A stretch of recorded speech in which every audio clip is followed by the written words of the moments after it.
afternoon, ladies and gentlemen, dear delegates. If I can encourage you to find your seats. I hope you had a splendid and enjoyable lunch and good conversations over lunch, following a very interesting and lively morning of debating some of the pressing security problems that we all have to grapple with. We are now going to start our afternoon program, the third plenary session on capabilities and strategy. And since I know you had a very engaging lunch, I will remind you that if you would like to seek the floor, you need to put your badge into the microphone on the right-hand side of the microphone unit. And then when you, later on, when you are seeking the floor, please press the microphone button, which means you will appear here on my list of those who are requesting the floor, and we will then call upon you when we get to the discussion part of our panel. This region faces a variety of threats. The threat vectors are multiple. That does create difficult demands on the region's armed forces and everybody who's operating in this region. And effective defense strategies are being defined to try and define the capability requirements that help armed forces today, that will help them in the future. There's, of course, an ongoing conversation about what the collaborative effort or part of that might look like, how technology features in this. There are certainly new technological solutions that are being implemented and tried and tested, but of course conflict also shows us time and again that a balanced force development is often what might be required. And this panel here will engage with these issues and explore models for defense modernization, and I might say we have a really truly excellent panel. We will go in the order that is listed in your program. That means we will start with Dr. Khalid Al-Biari, the Assistant Minister of Defense for Executive Affairs of Saudi Arabia. He will be followed by Admiral Rob Bauer, Chair of the Military Committee of NATO, and last but certainly not least, Admiral Sir Tony Radakin, Chief of the Defense Staff of the United Kingdom. Assistant Minister Al-Biari will speak in Arabic, so if you would like to get your headsets ready for those who need them. And then, sir, I'll invite you to take to the podium, and we're looking forward to your remarks. Minister, the floor is yours.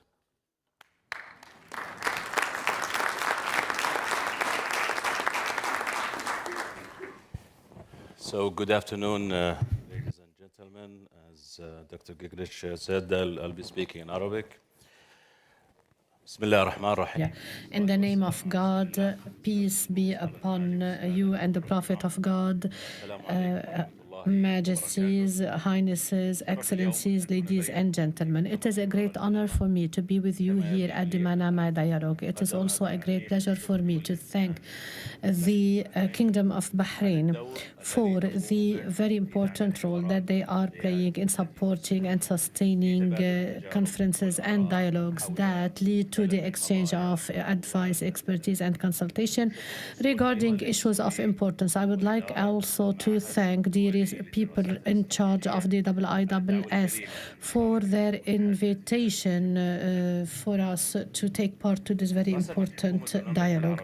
In fact, the government of the Kingdom of Saudi Arabia has drawn a roadmap some 7 years ago towards a development, towards a real development, and it has also established the process of an ambitious development towards 2030. In fact, this Vision 2030 is based on 3 pillars. First of all, the Arab and Islamic depth of the kingdom, the investment strength, as well as the geographic location that is strategic. In fact, it is also based on 3 main axes, which are the vital society, the prosperous economic, and an ambitious nation.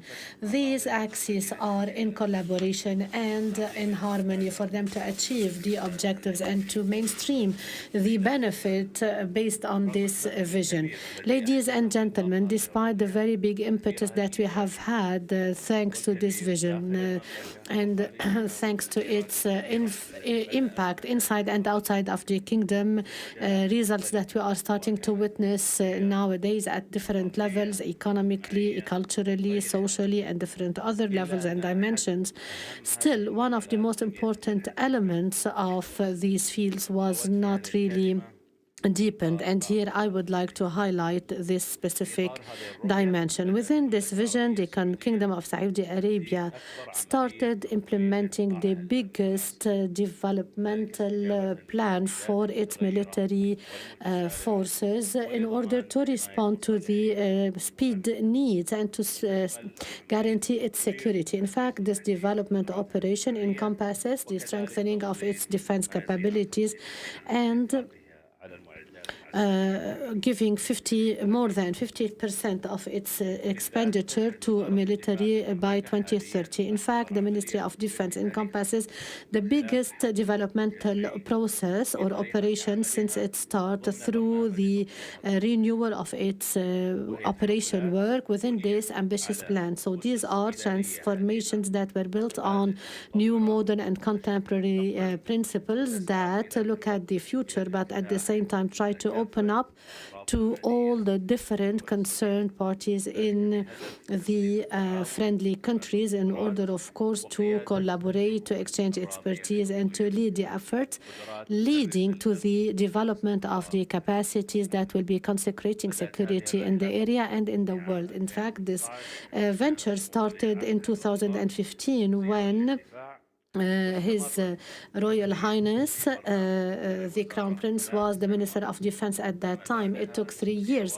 And at that time, in 2018, the plan or this program started being implemented upon the royal decree to approve the development of the ministry. In fact, the ministry has really made a huge step in taking more than 300 initiatives to achieve the 5 strategic objectives for its developmental program. All these were represented in, first of all, the excellence at the joint exercises and also the performance of the Ministry of Defense, developing also the personal performance and raising the morale of the personnel, improving the efficiency of expenditure, improving the local production, and developing the weapons and the equipments. Amongst these, all these 300 initiatives are within a big document, in addition to the ways of execution, the procedures, and the budgets that are required. Ladies and gentlemen, in fact, this operation manual that was established is considered as one of the most important elements supporting the achievement of the strategic objectives that are included in the National Defense Strategy. This required a new restructuring of the ministry and our armed forces, in addition to an efficient governance to enable us to reach decision-making that would be fast, swift, and some comprehensive resources, and to have SOPs. In fact, this new restructuring is based on 3 principles. First of all, separating the responsibility of preparing and training the forces from the responsibility of leading and commanding the operation. Second, separating between the policy making, strategy making, and plans establishment and its execution on the other hand. 3, gathering the professional experiences and expertise to guarantee efficiency and depth in support services, and implementation of a new mechanism that will be strengthening transparency, supporting separation of power and checks and balances. In fact, we have three specialized agencies that will be working on consultation thanks to the Ministry's strategic affairs and empowering the services for specific services, and another agency for the purchase and procurement.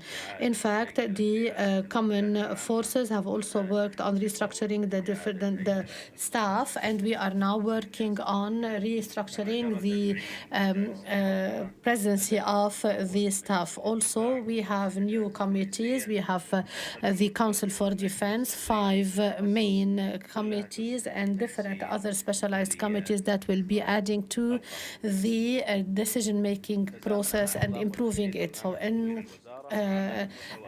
also, besides this, we also worked on the nationalization of some military productions.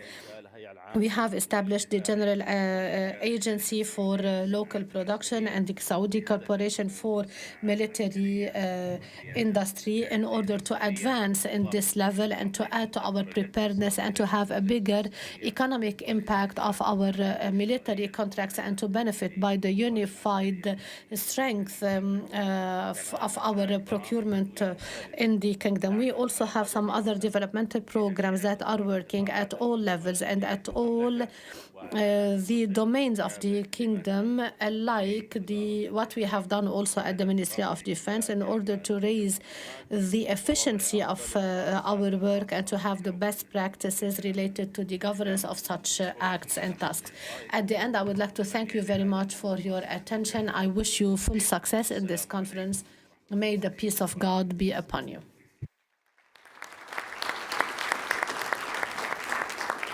Assistant Minister, thank you very much for those remarks. Thank you for locating your military modernization process in the vision that the country that your country is pursuing. You spoke about the local development targets. You spoke about the reorganization to put the structures in place to support all of that. And I would not want to fail to point out that the IISS last year organized a very successful Riyadh Defense Forum in Riyadh, where we put a lot of work together looking at defense, industrial and defense economic trends in the region, and of course including in the kingdom. Assistant Minister, thank you very much. Admiral Bauer, over to you.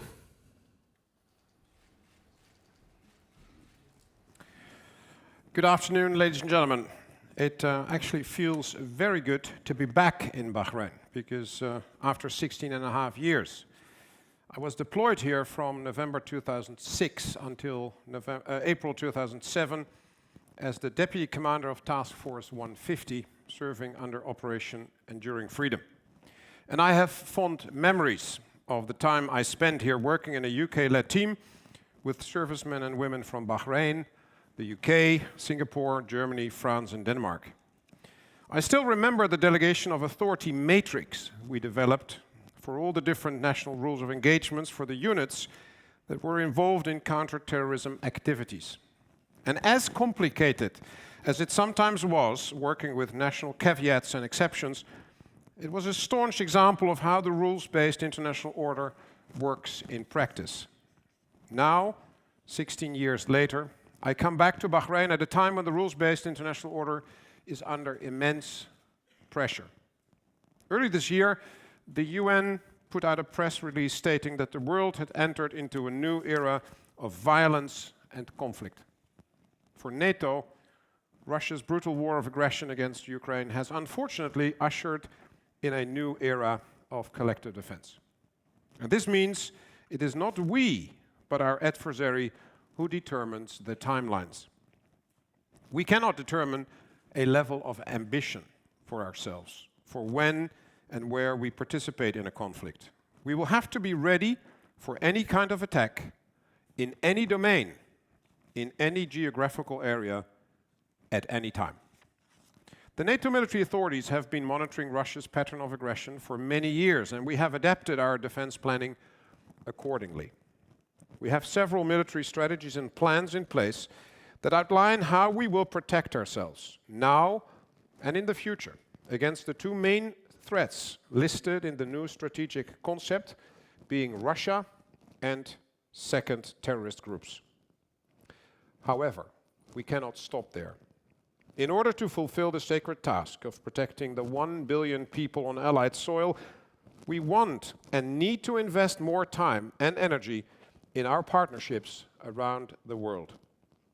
Cooperation with partners is crucial, because cooperative security is a core task of the alliance, which essentially underpins our other two core tasks, being collective defense and crisis management and prevention. Now, military cooperation with partners means that you have access to new ways of working and different threat perceptions, and that you chip away at some of the unconscious bias we all have. If there is one thing we have all learned from the past couple of years, it is that things you think will never happen can indeed happen. And that is why the theme of this year's conference is so well chosen: risks and rewards of strategic diversification. In the run-up to the NATO summit in Washington next year, NATO is actively looking for ways to strengthen and deepen its partnerships in our southern neighborhood. And we are not starting from scratch. We have decades of cooperation to build on, ranging from information exchange, military education and training, to operating side by side in a NATO mission or operation. And we are closely cooperating with our partners in the frameworks of the Istanbul Cooperation Initiative and the Mediterranean Dialogue. Kuwait, for example, hosts the NATO ICI Regional Center, a platform for political dialogue, as well as training and education. Our ties are close also in times of need. NATO will never forget how our partners Kuwait and Qatar assisted in the evacuation of thousands of NATO personnel and dependents under Operation Allied Solace. A friend in need is a friend indeed. With the global security environment being as volatile as it is, I believe it is time we intensify our partnerships and take them to the next level. Why? Because we all have a stake in upholding the rules-based international order. This order was created after 2 world wars, and now that the tectonic plates of power are shifting again, we have to be careful to not forget the lessons of the past. Great power competition should not be fought on the battlefield. It needs to be resolved through diplomacy, and if that fails, in the courtroom. The reason I and so many million men and women in uniform choose to serve in the military is not because I believe war is the answer. It is because I believe that strong deterrence is the best way to prevent war. Military cooperation creates strong deterrence for all parties included. And that is why NATO wants to deepen its partnerships in its southern neighborhood. We are keen on cooperating more, for instance, in the areas of maritime security, counter-terrorism, border security, cyber defense, counter-improvised explosive devices, climate change, migration, food and energy security. Since this panel session is about defense modernization, I want to briefly touch upon something Dr. Al-Bayari and I discussed yesterday. Modern warfare is just as much about bits and bots as it is about mud and blood. Armed forces around the world need to work on finding the right balance between larger volumes of low-tech and smaller volumes of high-tech weapons. We see it in Ukraine, where World War I trenches and artillery barrages are being combined with drone attacks assisted by artificial intelligence. It pits quantity against quality, and in order to be effective, you need both. As General Zaluzhny, the Commander-in-Chief of the Armed Forces of Ukraine, has rightly made clear, Ukraine can only win this war if its partners continue to provide high-tech as well as low-tech support. And it was also apparent on the 7th of October, when Israel's very high-tech surveillance and defenses, some of the most sophisticated in the world, were not able to detect Hamas low-tech attacks. Modern warfare cannot only be about artificial intelligence, quantum computing, and robotics. The human factor is just as important.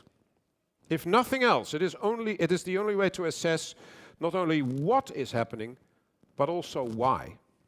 Speaking of the human factor, one final point I would like to make is the importance of close cooperation between the top political and military level in the modernization of defense capabilities. Close cooperation and consultation between the political and military level allows us to ensure that what is politically desirable is indeed militarily feasible, and the other way around. At NATO, we have institutionalized this. The NATO Military Committee brings together representatives from 32 armed forces who provide unfettered military advice to the North Atlantic Council. Coordination with the political level not only leads to a better and faster decision-making process, it also enables military capabilities to be part of a whole-of-government approach. This is truly essential in the current security environment. Here too, we are keen on learning from our partners. And in that sense, nothing has changed since I was last here 16 years ago. The rules-based international order is still the only way to promote peace and stability in the world. I still firmly believe that international cooperation is the best way to achieve that. Every difficult path is best walked together. There is nothing idealistic about that. It is realistic, and I look forward to seeing how our partnerships will evolve in the future. Thank you.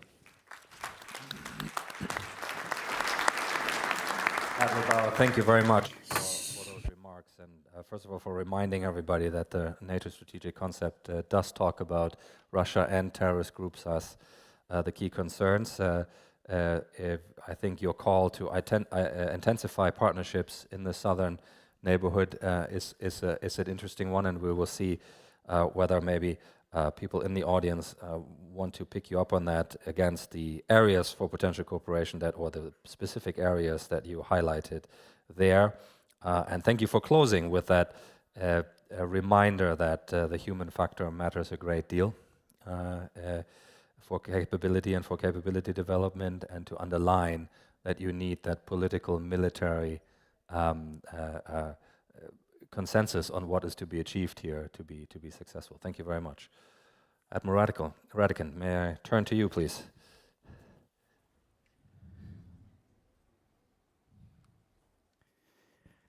Good afternoon, ladies and gentlemen. I'm tempted to say admirals are like London buses. You wait a long time and then suddenly two come along.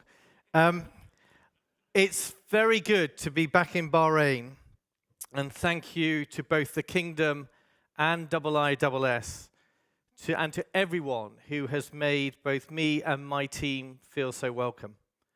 And like Rob, Manama certainly feels like home from home for many of us in the British Armed Forces. I spent a great deal of my time in Bahrain in the first decade of this century in support of coalition maritime security operations, and later when I was training the maritime forces of Iraq. Today we meet in the shadow of last month's barbaric attacks by Hamas. Attacks which demonstrate the threat posed to Israel and the vulnerability felt by Jewish people worldwide, but also the simmering tensions and long-standing inequalities that exist in Palestine and which resonate so strongly across the Arab world. So my premise today is threefold. First, that these are extraordinarily worrying and dangerous times for this region, but also more widely. The situation in Israel and Gaza is emblematic of a febrile and agitated world and an international order that is under increasing strain. Second, our strategy must be to rediscover the power of statecraft and to position ourselves in a way that best aligns our collective economic, military, and diplomatic efforts in support of the international system. And third, I'd like to briefly explore what this means for the United Kingdom's defense strategy, how this is transforming our military capabilities, and the opportunities that are opening up for even closer partnerships in the Gulf and beyond. But let me start with the events in Israel and Gaza. The United Kingdom has been very clear that we support Israel's right to self-defense. They are entitled to bring the perpetrators of such horrendous acts to justice and to defeat the existential threat posed by Hamas.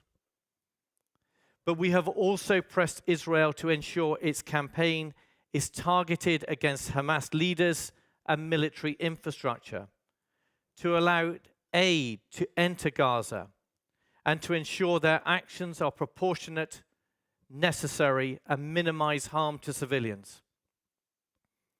Over the past month, I've spoken with fellow chiefs across the Gulf and the wider region.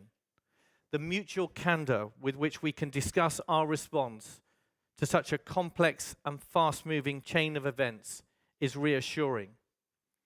And the priority of the British Armed Forces is to work with our partners to reinforce stability and prevent escalation. We have increased our military presence to deter those who would seek to inflame tensions and to provide a means to respond to the humanitarian crisis and protect British citizens as needed.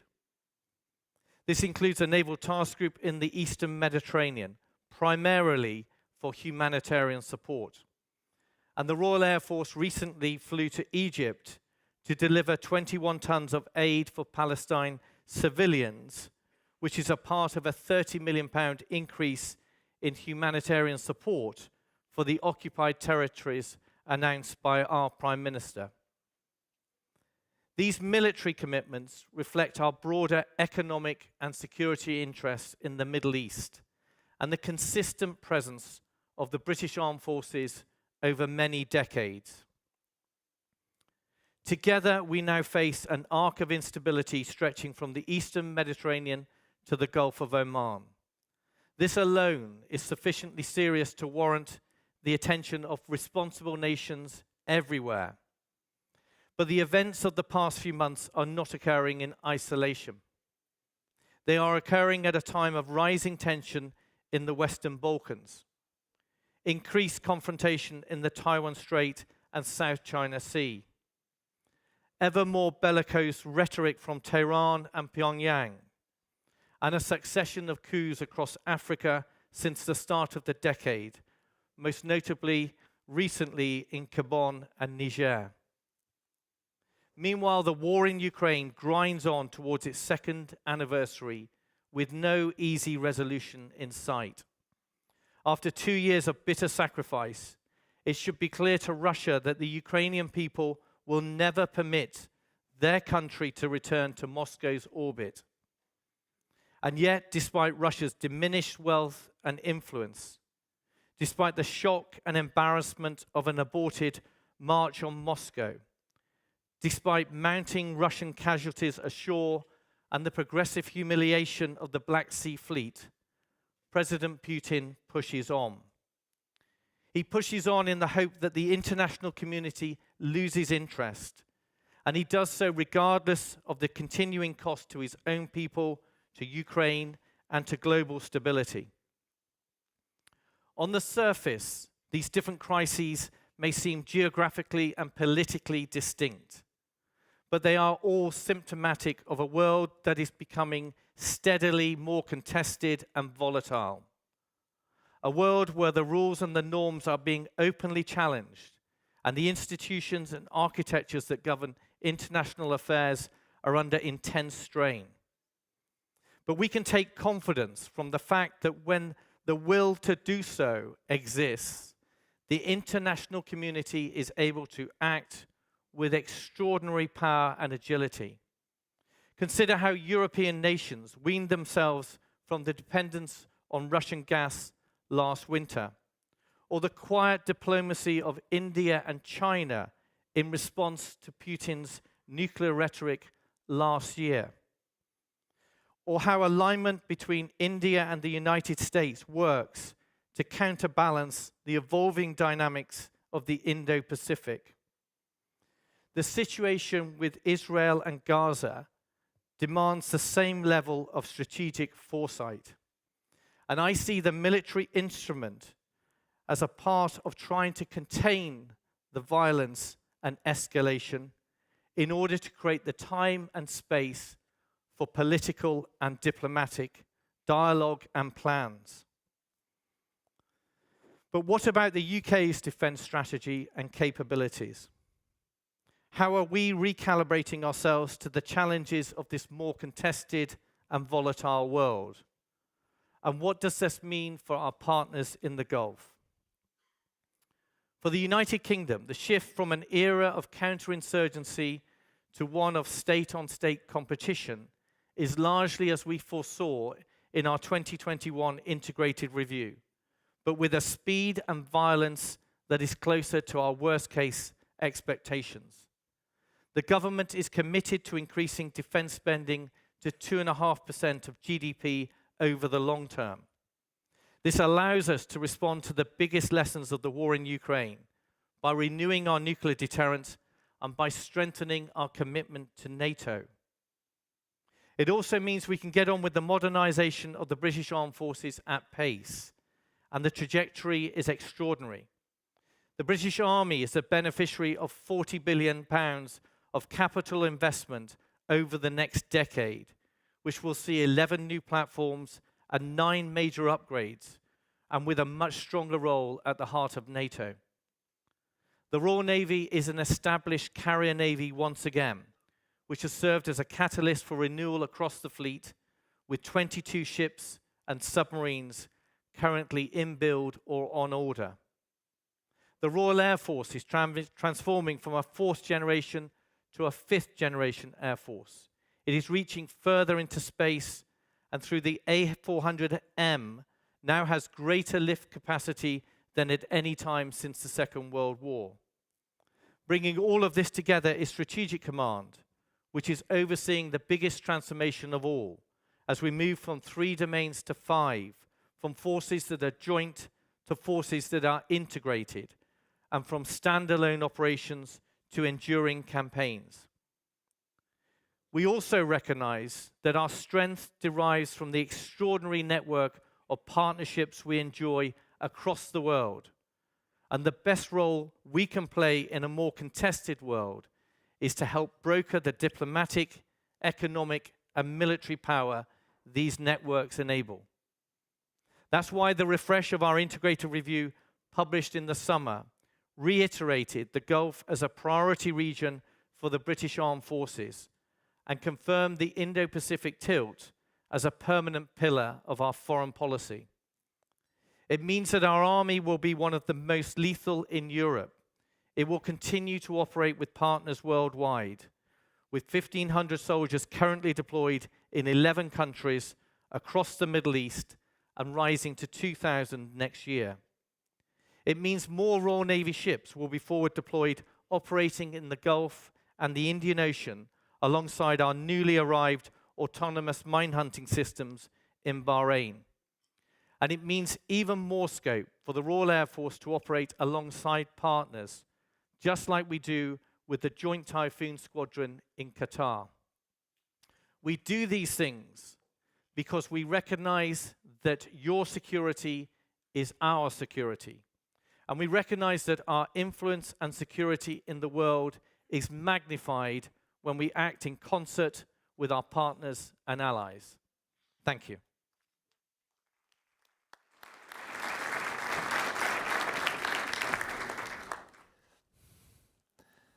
Admiral Radican, thank you very much for those remarks. I think you made a really interesting point there when you said the mutual candor is reassuring. It is sometimes the currency in which partnership can be measured, I suppose.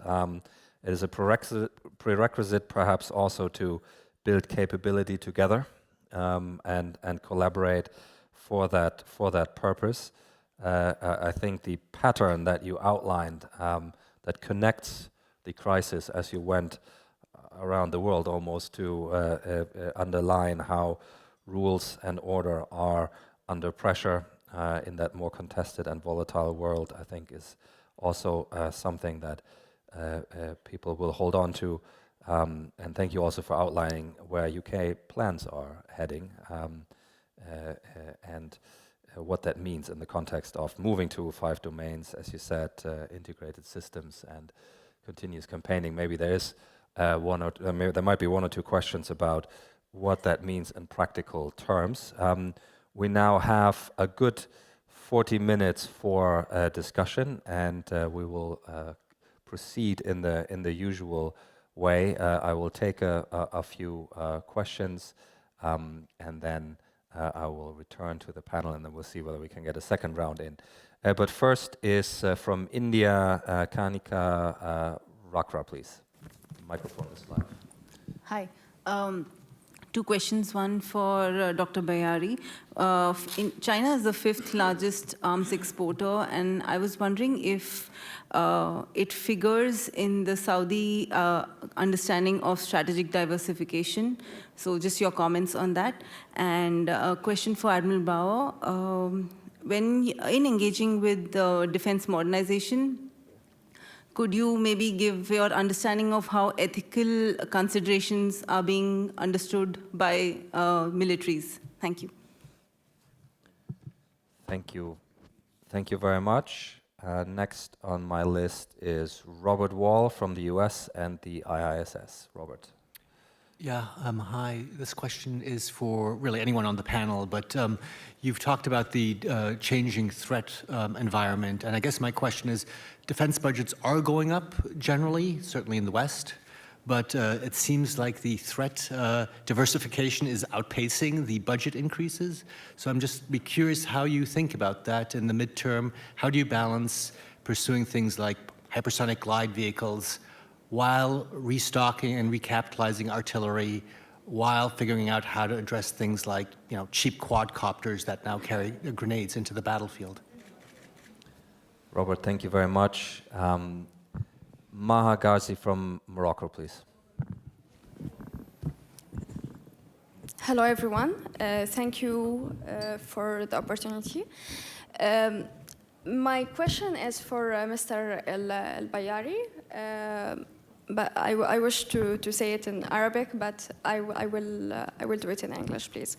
So you discussed the governance. So the governance when it's related to security sector, I guess this is, for me in Arabian world, I guess it's very complicated for several questions.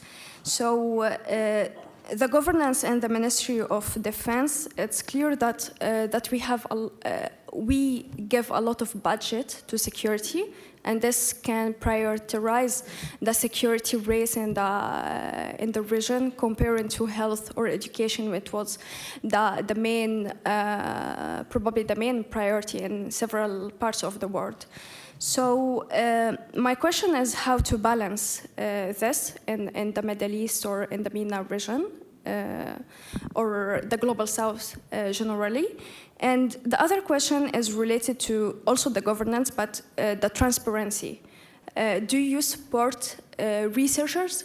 Is there any open data online for open source regarding the military capabilities or strategies or the defense? Do you support even the field researchers in the field? And my last question is regarding the participation. Is there any participation for the representative of citizens? Is there any representation of women, youth, in the security in the region? What about the WPS agenda? What about the youth security, peace and security agenda for Security Council? Is there any work on this in the MENA region? And finally, is any accountability regarding security in the MENA region? Do the citizens or the public opinion has any decision, any part of the decision making? Or okay, thank you. Thank you very much for that a range of questions, and I think some of them I think are relevant to everybody on the panel here when we talk about balancing the financial outlay against other government priorities, but also involving a number of sectors in society in the security defense conversation. I think that is an important matter. Of course, I have to point out that the best open source military data is available from the IISS in form of the Military Balance and the Military Balance Plus database. If you don't have it, you should really get it. I'll take 2 or 3 more in this round, and then we'll return to the panel. Nicholas Childs, I'll turn your microphone on now. There you go. Thanks, Bastian, and thanks to the panelists. I have 2 questions for the 2 admirals who, as Admiral Radikin said, have arrived almost at once. To Admiral Bauer, you talked about, as far as NATO is concerned, this being a time to intensify partnerships in the region. I wonder if you could say a bit more about the extent to which NATO is looking at intensifying partnerships and maybe commitments into this region for whatever reason to support security. You talked about your own time here supporting maritime operations when NATO actually had a maritime task force here to do counter-piracy operations in this region. And Admiral Radikin, you talked about the UK's bolstered maritime and military commitment into the region in response to 2 events since 7th of October. But you also talked about the context of a broadly more contested and volatile global environment. And I just wondered how you can sustain but also balance your commitments over the longer term in the Euro-Atlantic, in the Indo-Pacific region, and here in the Middle East, 3 key areas of interest over time, given limited resources, and therefore how you envisage, in more detail perhaps, the continued UK commitment into the region. Thanks very much. Thank you very much. And now Ahmad Salmin from Kuwait, please.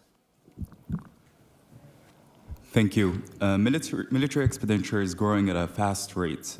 Having said that, we also witness a rapid technological advancements in weapon manufacturing and capabilities, which pose a direct threat to nation states' infrastructures and national interests. So my question here is, what strategies have been adopted to deter non-state actors from attaining newly developed weapons, such as autonomous weapons, and the use of new technologies, such as 3D printing and so forth? Thank you. Thank you very much, and I'll take 1 more, and then I'll return to the panel. Ahmad Al-Safar from Bahrain. Thank you very much. My question is to Admiral Radikin.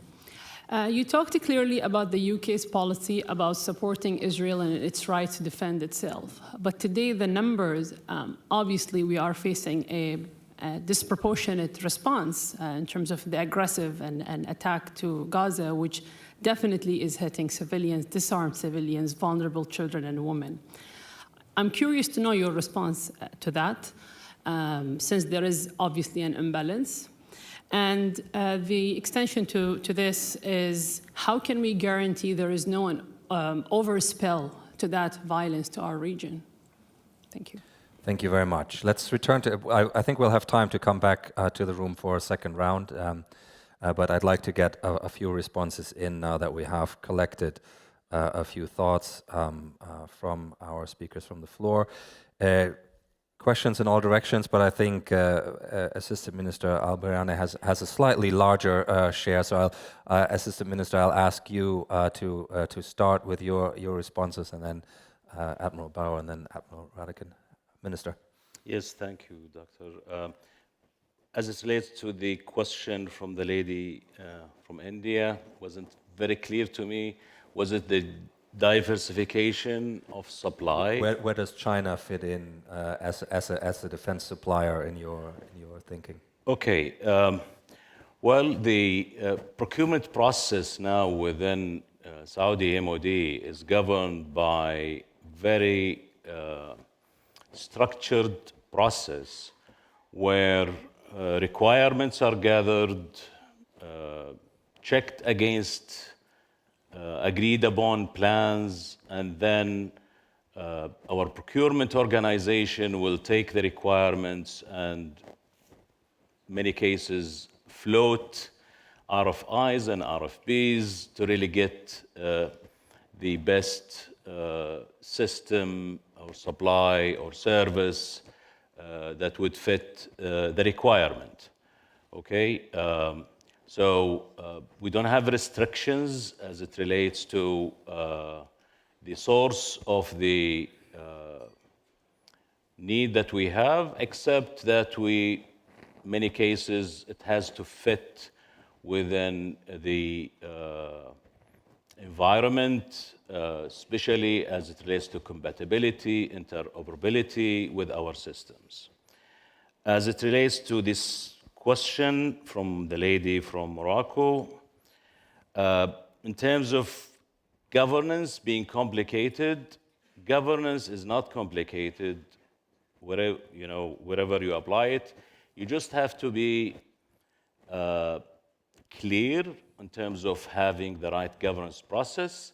We have practiced now governance in a new form within our Ministry of Defense, where there is very clear processes that we follow across the board, regardless if we are talking about a procurement process, an HR process, a finance process, and such a process will go into the boards I mentioned in my speech. Discussion take place. There's a check and balance within the whole process, and with high probability that you get to the right decision at the end of the process. So no more ad hoc committees that we used to have. It's a very structured approach. Now, the next question was about balance of how much we spend on defense versus health and education. I think this is a very good point. Over the last 3-4 years, we have been developing our 10-year plan, which is a financial ceiling for our budget. Before such a budget get approved by our central government, we have to go and answer so many different questions. Questions relating to the cash flow of the country,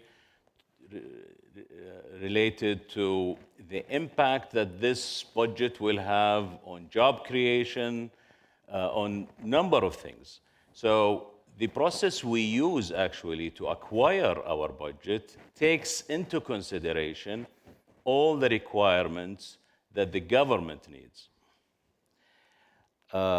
As it relates to,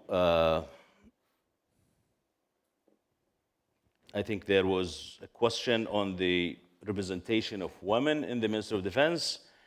As it relates to the newly created Ministry of Defense, the 3 deputyships that I mentioned, there's a very good representation of women in there across the different departments.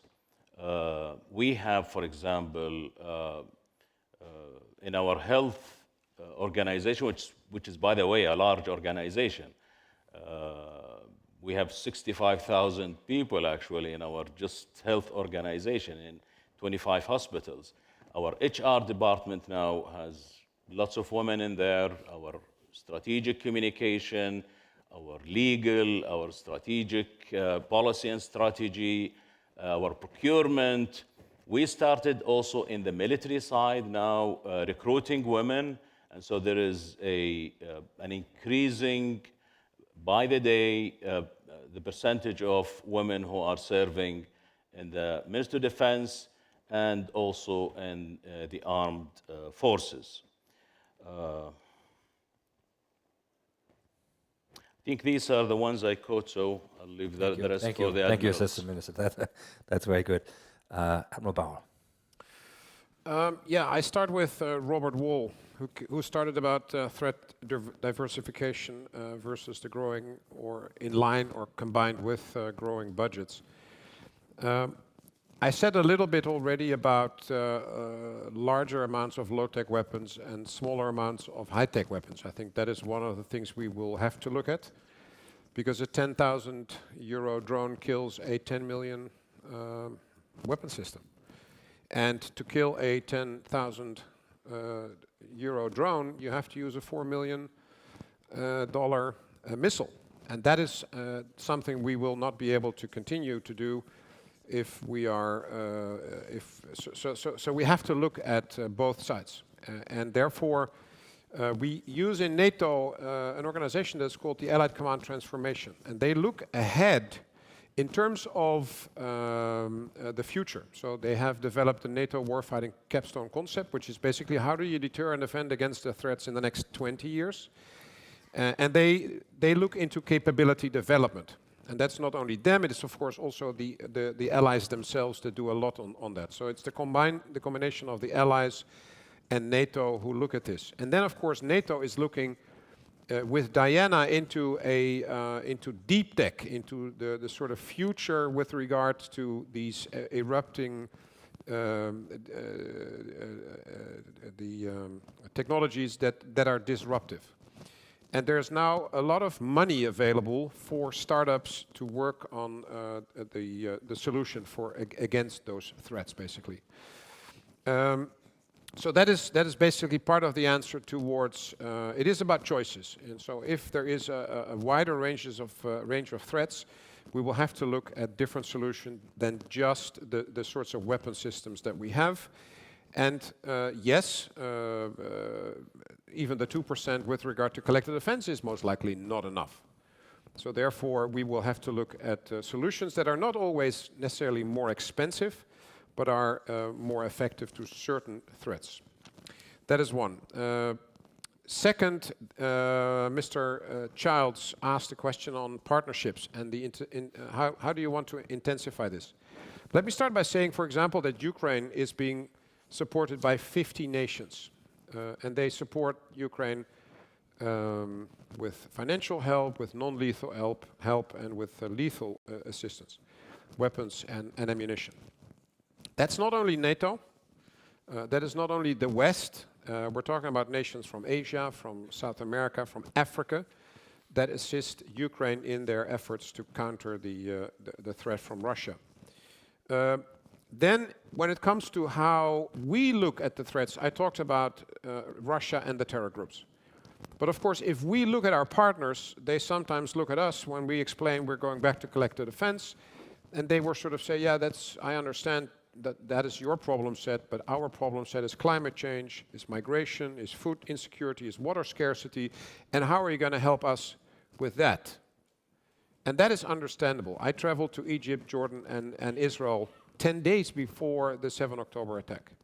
And basically that was part of the discussion. So how are you going to help us with our problems, not necessarily only understanding your problems? And I think that is a crucial element when we talk about the partnership and the deepening of that. There's a group of experts now being appointed by the Secretary General of NATO, and they will write a report on the southern neighborhood. They will present this report somewhere early 2024, so that the nations can look at the results and take decisions during the Washington summit with regard to NATO's actions and how we can improve on that.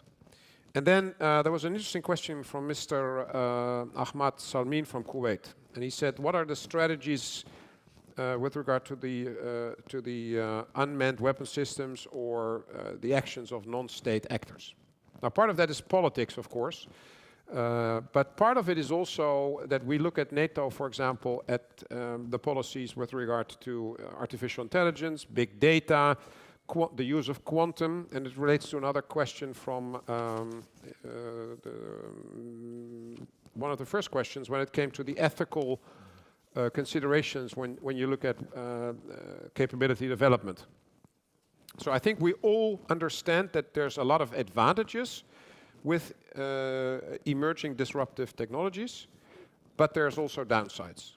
And therefore we have to balance that, where we see, especially with the non-state actors, that the use of those technologies is not bounded by any ethical discussions within those groups. And that is a very difficult problem, because you shouldn't go towards their way of behaving, and at the same time you have to be able to counter their actions. And so that is a challenge where I not necessarily have all the answers, but that is part of the discussions in the NATO headquarters with the nations when it comes to these emerging disruptive technologies. Admiral, thank you very much. Admiral Radican, if I can turn to you now, and if I can ask you, among other things, respond to Nick's question about how to balance commitments. Yes, can I just touch on the previous question as well there? Because Yeah, I think on that money versus threat versus modernization, there's an element where money does obviously come into play, but I think it's much more than that. And I would say that governments do have choice and they exercise those choices, and it's not always just done in their defense budgets. So if you go back to Ukraine, the largest spend has been by governments protecting their populations against inflation and subsidizing the rising energy costs. So that was hundreds of billions of euros across the whole of Europe. In the UK, it was over 70 billion pounds last year.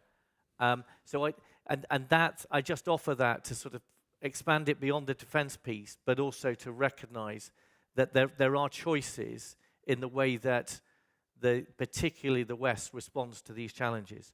The other piece I would say is that the modernization, the biggest challenge is, again, it's not just in a financial sense. It's almost, it feels to me, it's more in a cultural sense. It's the ability of these conservative organizations called militaries to embrace technology and to use it and to adjust their own institutions and the way that we fight.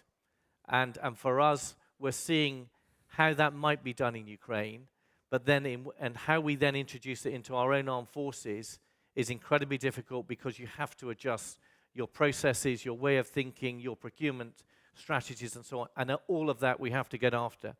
And then the other piece I would elevate as well in terms of responding to that difficult equation is this business of partnerships, and it's also statecraft. That's what I mean. When I reflect on when President Biden invited South Korea and Japan to Camp David, that's phenomenal. The way that much of the world is reaching out to India to try to adjust India's strategic direction to better fit with the way that the US, the UK, Australia, Japan, France see how some of the challenges in the Indo-Pacific might be addressed. If I look at the UK, we're reaching out to Japan and Italy for our 6th generation fighter. These are partnerships that will cement those relationships for the next 75 years. AUKUS is another one. You then come into the Gulf. Tomorrow, I'm with the Commander-in-Chief in Bahrain, signing an intent for us to have an even stronger defense relationship in the future. So I just think there are lots of techniques other than purely money as to how we respond to those security challenges that are out there. To Nick Charles' point about balance, again, I think some of the response to those challenges that we have is partly the partnerships, but I also think it's about doing differently. If I use this region, we have a frigate that we now keep here permanently. Previously, we would have a frigate that was training to be here, a frigate that was here, and a frigate that was on its way back and recuperating. We now have a frigate that stays here the whole time, and we have 2 crews, and we push them through. We've got 2, they're small offshore patrol vessels in the Indo-Pacific. In the past, we would bring them back for their maintenance, which basically means by the time they got there, they'd have a couple of months, and then they'd be turning around to come back. And the danger is that you pass some of the best dockyards in the world in order to come back to your UK dockyard to do your maintenance and recuperate the crew there. Actually, modern ships means you can keep the ships deployed pretty much at sea for most of the year, and therefore you have a different crewing policy, a different support policy that then allows those forces to stay there. And then I think that's the same with the way that we're looking to operate our army, the way that we're looking to operate our Air Force. That combination between the Royal Air Force and Qatar, the way that we have a British army and its ability to deploy around the world and its ability to fuse together some of these strategic partnerships, again, becomes extraordinary. We signed last year a relationship with Japan so that we have reciprocal access rights in terms of how we can utilize our forces. We signed a similar arrangement with France so that we can share each other's bases around the world. We've signed something with India so that, again, we can have the logistics and maintenance support from India. It's as well as using our forces and getting more out of them, it's also about doing differently and saying, what is it that we're trying to achieve? And quite often, what we're trying to achieve is that we're partnered, we will respond if things get difficult, and we have the capacity to respond. But that doesn't mean that you always have to have the physical forces deployed and in that area. And then to the very fair question about proportionate response and Israel-Gaza. I'm very cautious of getting into a specific legal argument on a public stage. So forgive me for going into the generics. But the generics of a proportionate response is much broader than adding up, very sadly, the tallies of how many people are being killed and how many people are being wounded.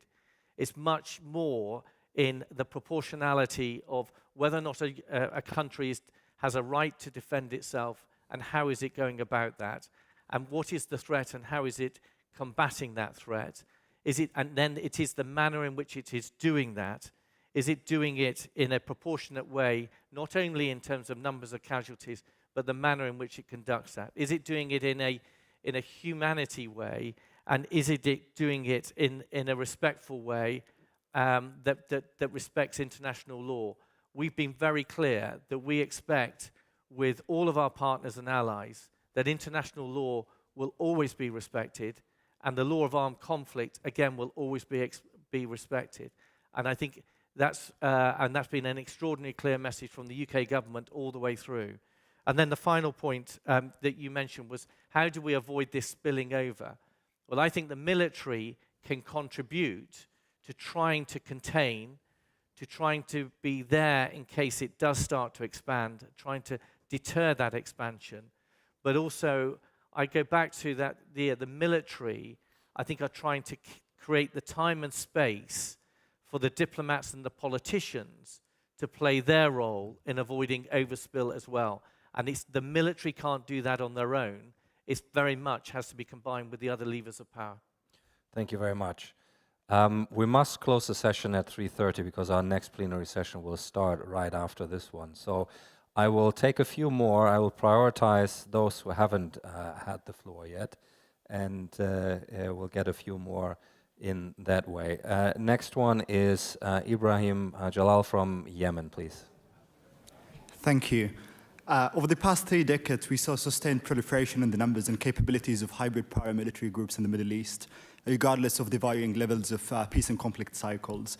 And with that non-proliferation of pro-Iranian groups, in position of conventional and non-conventional capabilities, flying over the territories and airspace of neighboring countries, and engageable in, instances of regional escalations, as we saw in the past month, and across the Mediterranean and Arabian seas. So from defense and security points, how should these transnational threats be strategically understood long-term, engaged, addressed, and deterred above all? Thank you. Thank you very much. Maya Nouwens from the Netherlands.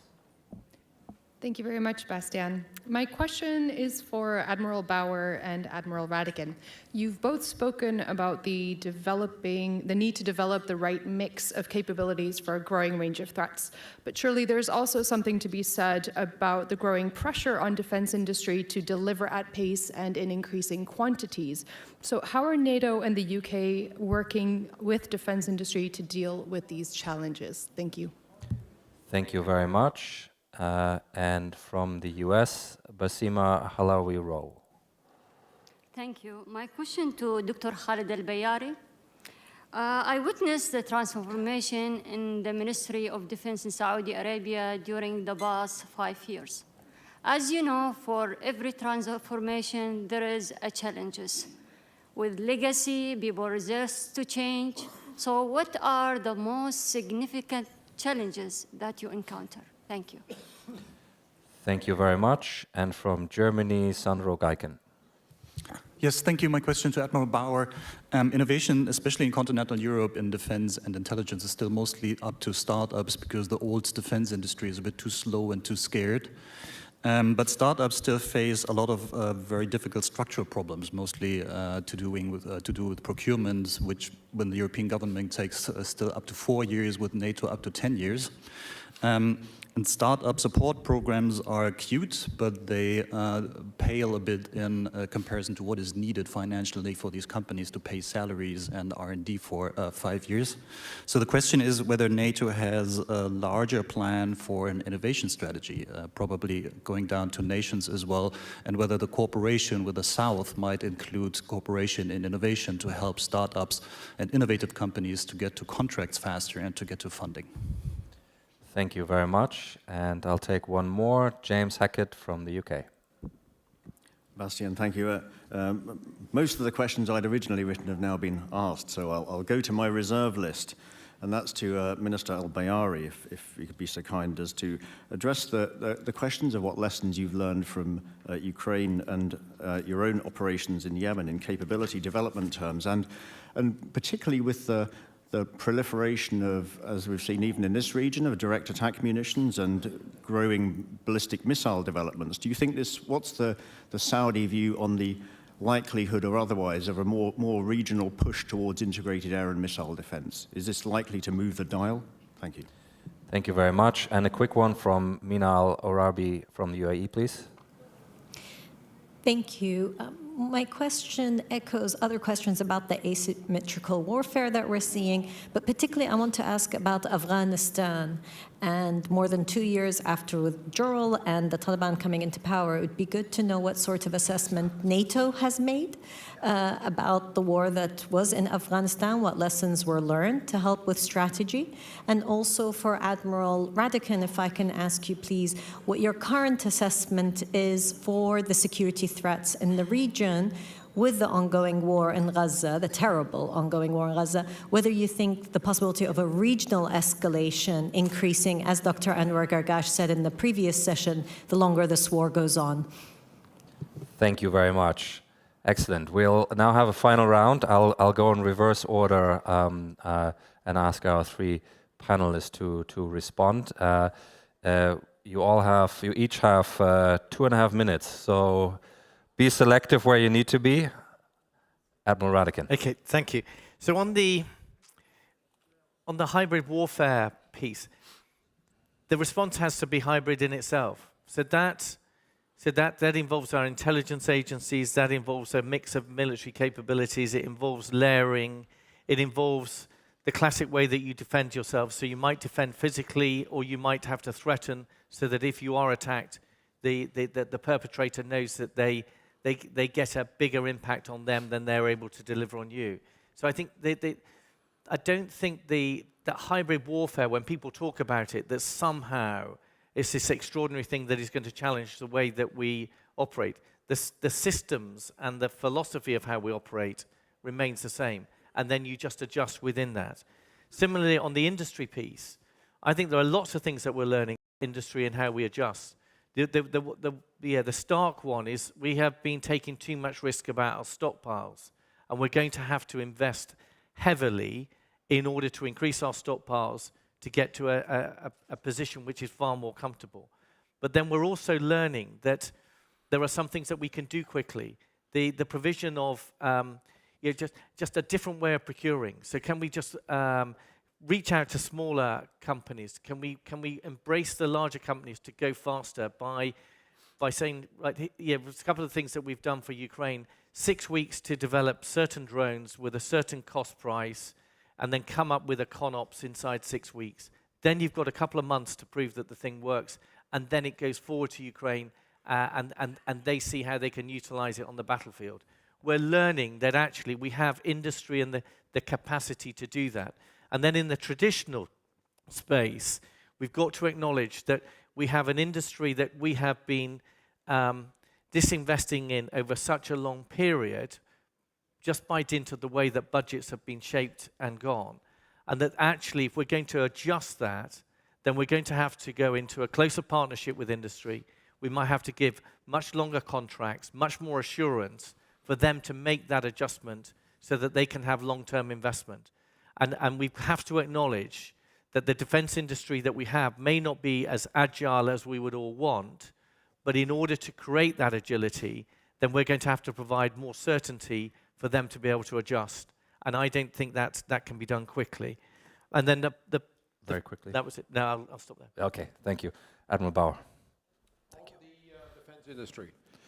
I think there's a lot of things that needs to improve, and it's not only on the side of the industry, it's also on the side of the governments. I think the governments have been focusing on efficiency, accountability as two holy grails for the last 30 years, and nobody looked at effectiveness. And I think that has to change. I think we have to understand that there are strategic reasons why you sometimes have to pay for things without a product necessarily coming out of it. For example, the availability to scale up production is one of the things that governments must invest in, because you cannot leave that to the industry, because there is only one customer in the defense industry, and that's the governments. So it's not an open market at all. So if we want to have the ability to scale up because of a war, then we need to have factories that probably are empty and doing nothing for 10 years. But when it's necessary, they need to be up and running within a month. And that is an investment where maybe most likely the governments have to invest in for strategic reasons. Now, everything was based on just in time, just enough for the last 30 years in industry. And so everyone is looking at efficiency in the industry, because stocks is dead money is stupid. Well, we've seen in the pandemic that with medical equipment and in a war with military equipment, it is good to have stocks. It's necessary to have stocks. So we need to change that. And it's also the attitude of the private sector. I think the private sector for 80 years did not have to think about security, because the factory would be there tomorrow morning. In Ukraine, the factory can be gone tomorrow morning because of a missile attack. Now, because in the West, nations or the private sector did not have to think about that, defense was not in the front of their thinking. But for strategic reasons, private investors need to think that it is important for them and beneficial to invest in defense. So I think there's a lot of things that need to change. Governments need to become much more flexible, not only look at money, not only look at accountability, but also at effectiveness. So the two of them have to work towards solution. That's very important. Then in terms of the question on the Houthis, I think that was an interesting question. So there is weapon systems being fired by an organization that is not a non-state actor, and it's fired towards a state through a number of countries over international water. And who is doing what in that sense? I think it is a difficult question. I think it's a new sort of development to a large extent for the last 10 years. And so I think we need to sit down together. Once it is in open sea, we've seen that there is ways to counter it, like the US Navy. And but the Israelis have countered some of these weapons that came towards them. Every nation that sees something flying that is not supposed to be there should do something, basically, because it is their airspace and they should protect it. So there's different layers in terms of defense. But it is an interesting topic. I don't have the immediate answer. But this is definitely something that is worth looking into further. Lastly, very quickly. Okay, on the startups, I talked about Diana. I think that's a very important development. We're talking €1 billion available for startups through the first governmental sort of equity fund that is now being set up through NATO with the help of the nations. So I think that is a very good way forward. Thank you, Admiral. And Minister Al-Bayari, you have the last word. Thank you. I can't do all of the questions in 1 minute, but I'll try to focus on some of them.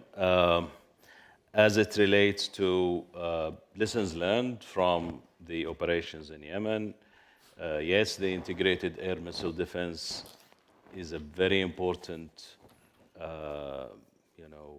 aspect of the operation. And in fact, we are bringing our air defense force and our air force together. That clearly will take time, but we've started the process. There are lots of other lessons learned. I'm not going to go and dwell on them here. There was a very important question on challenges we face during this significant transformation of how the Ministry of Defense operates. There are many of them, but I will really just focus on two. Tackling culture, I think, is the most important aspect, and tackling change and making sure that you have a change management process that can tackle the issues as they arise during the journey of the transformation is fundamental. Add to that, having the right resources, because when you go in a transformation as big as what we are going through, you need to have access to resources that do not exist in the organization. So recruiting the right resources is a fundamental challenge, and integrating them in the new organization.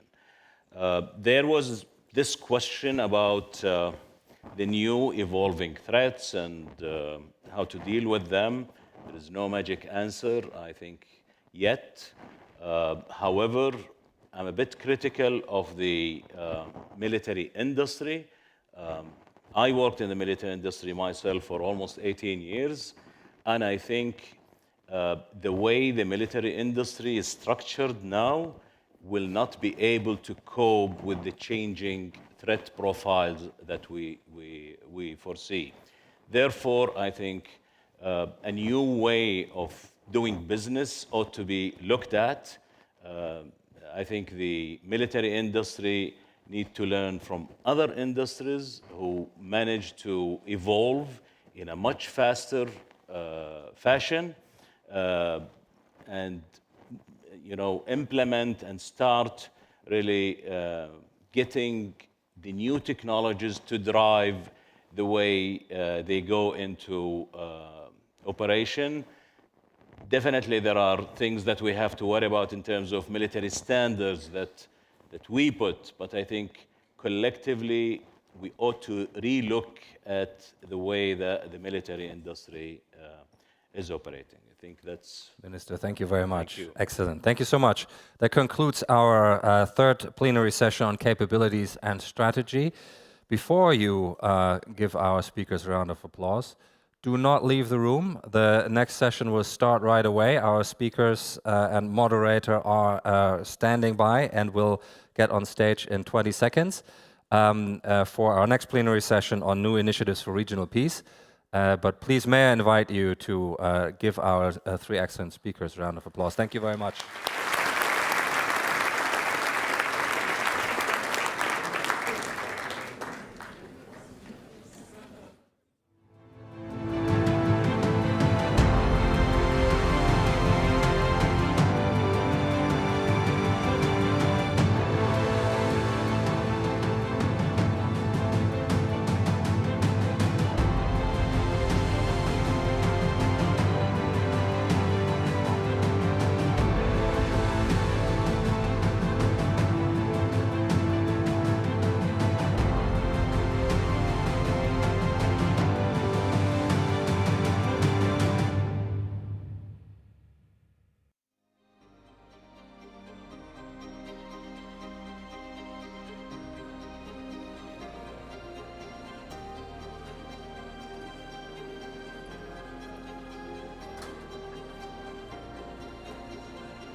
Thank you very much, ladies and gentlemen, and welcome to the fourth plenary session of the Manama Dialogue. I would invite you all to take your seats and pay the fullest of attention to the excellent panel that we've assembled on the vital theme, new initiatives for regional peace. I don't think there are any new initiatives that are needed in terms of the long-term or even medium-term goal of a two-state solution. Equally, the goal of a Palestinian state under a unified and rejuvenated Palestinian Authority has wide, if not near unanimous agreement. Perhaps the initiatives that are needed relate to mounting the instruments to ensure an intense diplomatic battle rhythm to arrive at these two goals of a two-state solution with a Palestinian state under a unified and rejuvenated Palestinian Authority. And one issue to debate is whether this can be left just to the United States or just to the West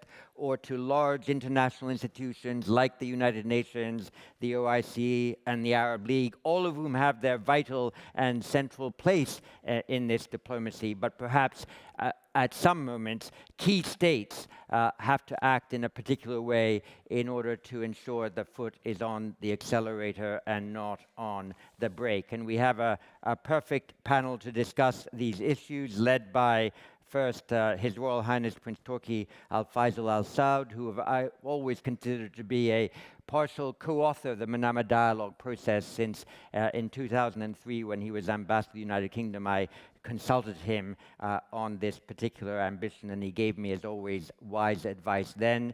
Dr. Ahmed Abu Al-Gait, the Secretary General of the League of Arab States, who last Monday was in Riyadh with 57 states discussing this very issue, and the Lord Ahmed of Wimbledon, the Minister of State for the Middle East, North Africa, South Asia, in the UK Foreign Commonwealth and Development Office. I should say that we want to end this panel promptly at 16:45, but if you see Lord Ahmed leaving exactly at 16:40, it's not because he disagrees with anything that has been said, but because he has to catch a plane to engage in more regional diplomacy for the purposes that we've been all discussing. So with that, and a room attentive, Prince Turki, the floor is yours.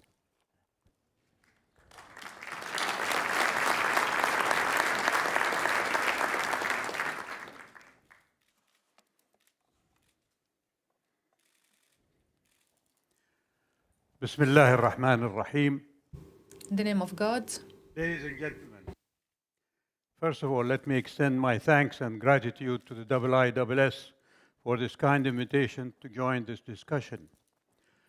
My thanks also and gratitude go to His Majesty King Hamad and Crown Prince Salman for their invitation and their generosity in allowing me to come here and facilitating my arrival at this conference.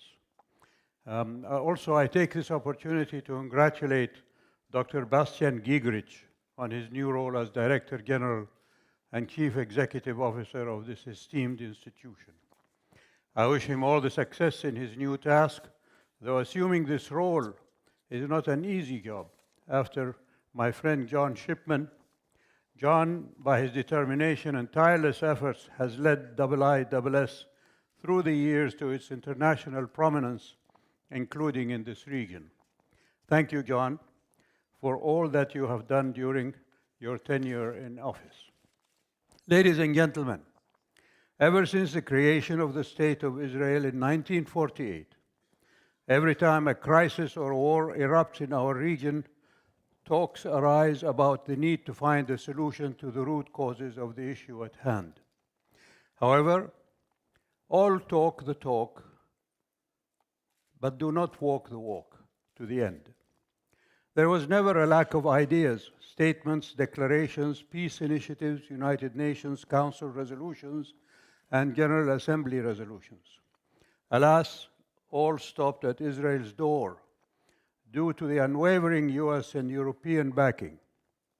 Therefore, all initiatives went in vain. Peace remained an elusive goal. The conflict did not begin on October 7th this year. There is a long history that led to today, most of it in the mode of assaults on Palestinians. The world is witnessing the failure in stopping this Israeli assault that amounts to genocide in Gaza and is also coupled with the threat of using nuclear weapons. And let me just make clear, as the Crown Prince said yesterday, I condemn Hamas's barbaric attack on civilians on October 7th. But I also must condemn the equally barbaric and more savage attack of the Israelis on Palestinian civilians, not only in Gaza, but also in the West Bank. This war is a turning point in the process of a serious search for a just solution to the Palestinian issue that deals with the root causes of this protracted conflict. The Israeli nuclear threat is an open invitation to others in the region to pursue this option. We must ponder this recklessness on the part of Israel and not let it pass without reckoning. Ladies and gentlemen, this war is not only reminding us in this region of the hypocrisy and double standard of those claiming to be the guardians of what they call the rules-based international order, democracy, human rights, and international law, and other norms. They are reminding us of the lip services we were receiving through the years of their goodwill and their concern for peace and security in this important region.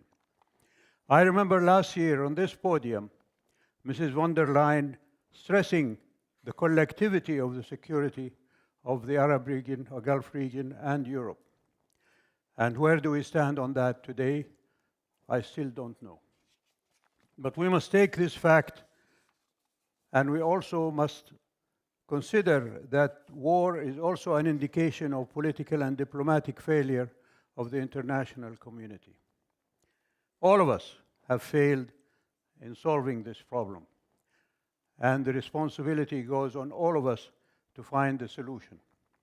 Continued failure in tackling this issue is unsustainable anymore, particularly when public opinion across the world is more conscious of the justice of the Palestinian cause and the atrocities of Israeli continued occupation. The Israeli, American, and European illusion that peace can be achieved by bettering Palestinians' life under occupation, normalizing relations with Arab states, or that Arabs and Muslims are fed up with this issue are not an alternative to all real peace requires and to avoid recycling this conflict every few years. Its continuation has been hampering all efforts in the region to move forward toward peace, stability, development, and prosperity during the last 7 decades. As I have said before, there is no lack of initiatives for regional and international peace efforts. However, what is more needed is working to implement UN Security Council resolutions concerning this issue and to impose their implementation as happened on Iraq and other countries. I do believe when it comes to the need for a new initiative for regional peace that the Kingdom initiated Arab Peace Initiative in 2002 is still on the table and is still the only initiative that reflects the norms and principles of international law, UN Security Council resolutions, and the need to tackle the root causes of this conflict. This initiative provides Israel with the recognition it desires from the Arab and Muslim world and countries. It makes normalization of relations between states a normal diplomatic conduct. It makes Israel an integral and normal state within the region. And above all, it brings justice to the Palestinians with their own state. Israel, unfortunately, has continued and still continues not to consider that option. It is obvious that without a just solution to this issue that takes into consideration the legitimate demand of the Palestinians for self-determination, this area will never experience stability and will remain exposed to all negative possibilities. If the issue today is Gaza, who knows where and when the next war will be. The hope is still there that after this disastrous war, the United States and its allies in Europe honor their commitment to solving this protracted conflict fairly by endorsing this initiative and work with Arab countries and Israel to bring this issue to rest. I would now like to refer just for a few minutes on what was said in previous sessions of this conference. There is a narrative that if Hamas releases the hostages, then we can move forward on humanitarian support and humanitarian pauses in the fighting. As I mentioned, this conflict did not begin on October 7th, 2023. So what about those Palestinians who have been incarcerated in Israeli jails before then, without due process and without legal recourse? What about their fate? Are they also going to be included, this quid pro quo? I hope they will be considered in that quid pro quo. The second point I would like to make is that the security question is lopsidedly weighted to Israel's favor. Who will guarantee the Palestinian people's security from Israeli aggression? There was mention of the International Peace Conference by Minister Zayani. That, as he said about another subject, should happen today, not tomorrow. And I hope that we take that seriously and go forward with it. There is also no mention of the day after, as there is about Gaza, about Israel. Is this government going to continue after the day after the fighting stops? You can imagine what's going to happen there. They're going to be even more awful, more right-wing, and more extremist than they are today. They've already talked about a nuclear devastation of Gaza. And ladies and gentlemen, there is one stigma that is used by Israel to cudgel the heads of those who call for holding Israel responsible for its barbaric and horrific acts. And that is the cudgel of anti-Semitism. I hope we can find a solution for that. Thank you, ladies and gentlemen.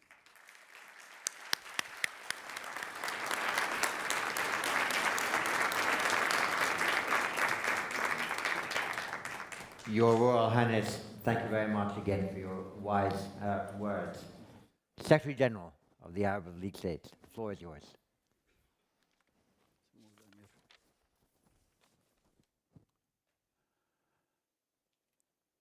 Thank you very much, John, for the invitation. Actually, I do not have a draft text or a text to read from, since I was invited to participate in that panel only last night. So I will be talking to you out of my experience as an Egyptian diplomat who have been following this situation for so many years now. The fifth war or confrontation between the Israelis and Hamas in Gaza. That war, like any other war, it will have to come to an end. Wars, usually, when they end with the unconditional surrender of one party or a compromise between the two parties. In that particular war, the Israelis, I think, will try to apply the unconditional surrender. And that, I assure the world, as well as the presence here, will never happen. We have had a peace process in the region. And today, the title is New Initiatives for Regional Peace. There will not be a new initiative for regional peace. We have, and we have had, an offer to Israel, an Arab League offer to Israel, under the name, the Arab Peace Initiative. That was launched in 2002 in Beirut. it is principally, it is land for peace. I would claim that it should have been land for peace and equal security for both. We have had an Oslo agreement between the Palestinians and the Israelis, I think August or September 93. Both parties negotiated. And we were almost, I recall myself as foreign minister of Egypt, almost touching peace between the Israelis and the Palestinians. Then there has been a change of heart with the Israelis, as well as a reverse of course over the last 15 or 20 years. They were negotiating, aiming at the principle of two states living side by side in normal relations, as well as in economic cooperation. That changed over the last 15, 20 years with the rise of the Israeli rights. They torpedoed the Israelis that effort, and they opted, Israel, for taking and acquiring the whole of Palestine, at the same time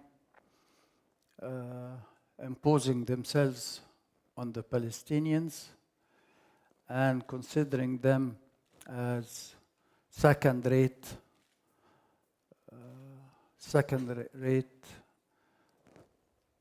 people living in Israel or Palestine.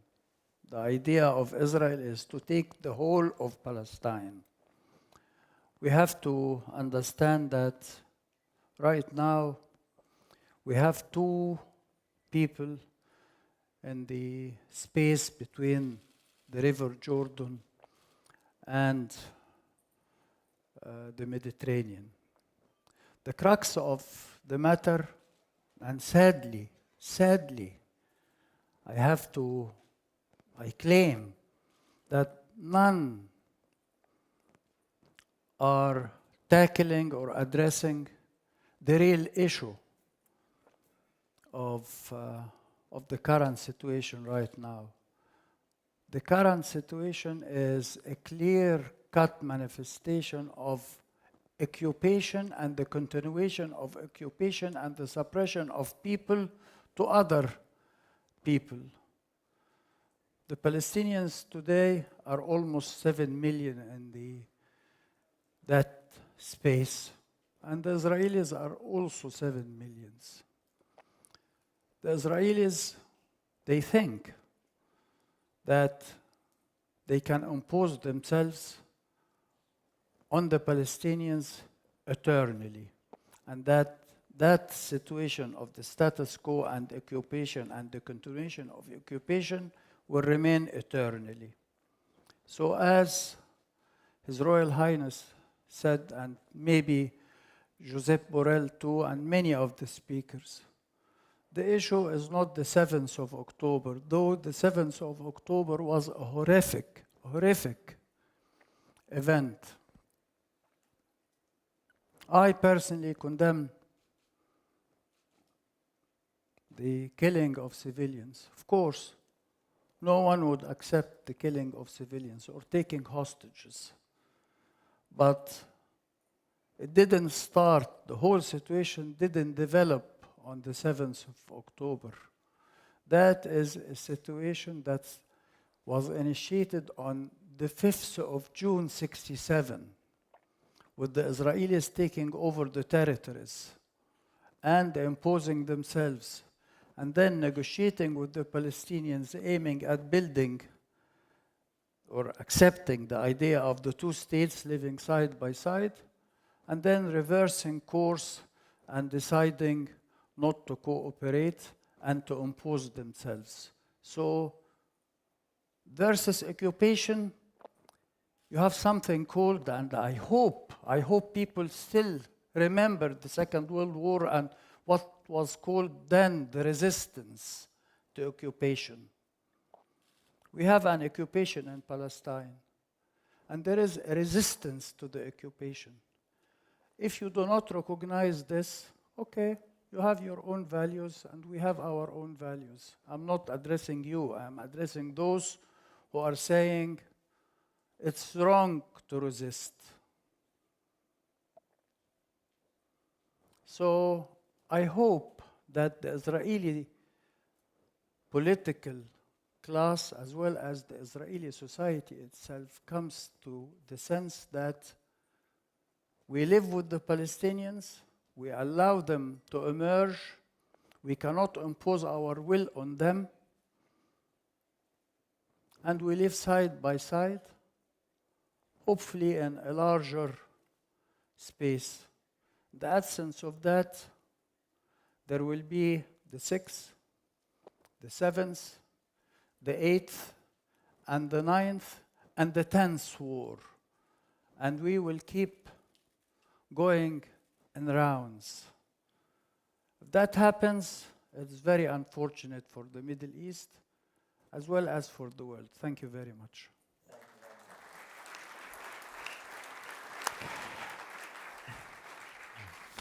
Thank you for providing the voice of long experience. Lord Ahmed.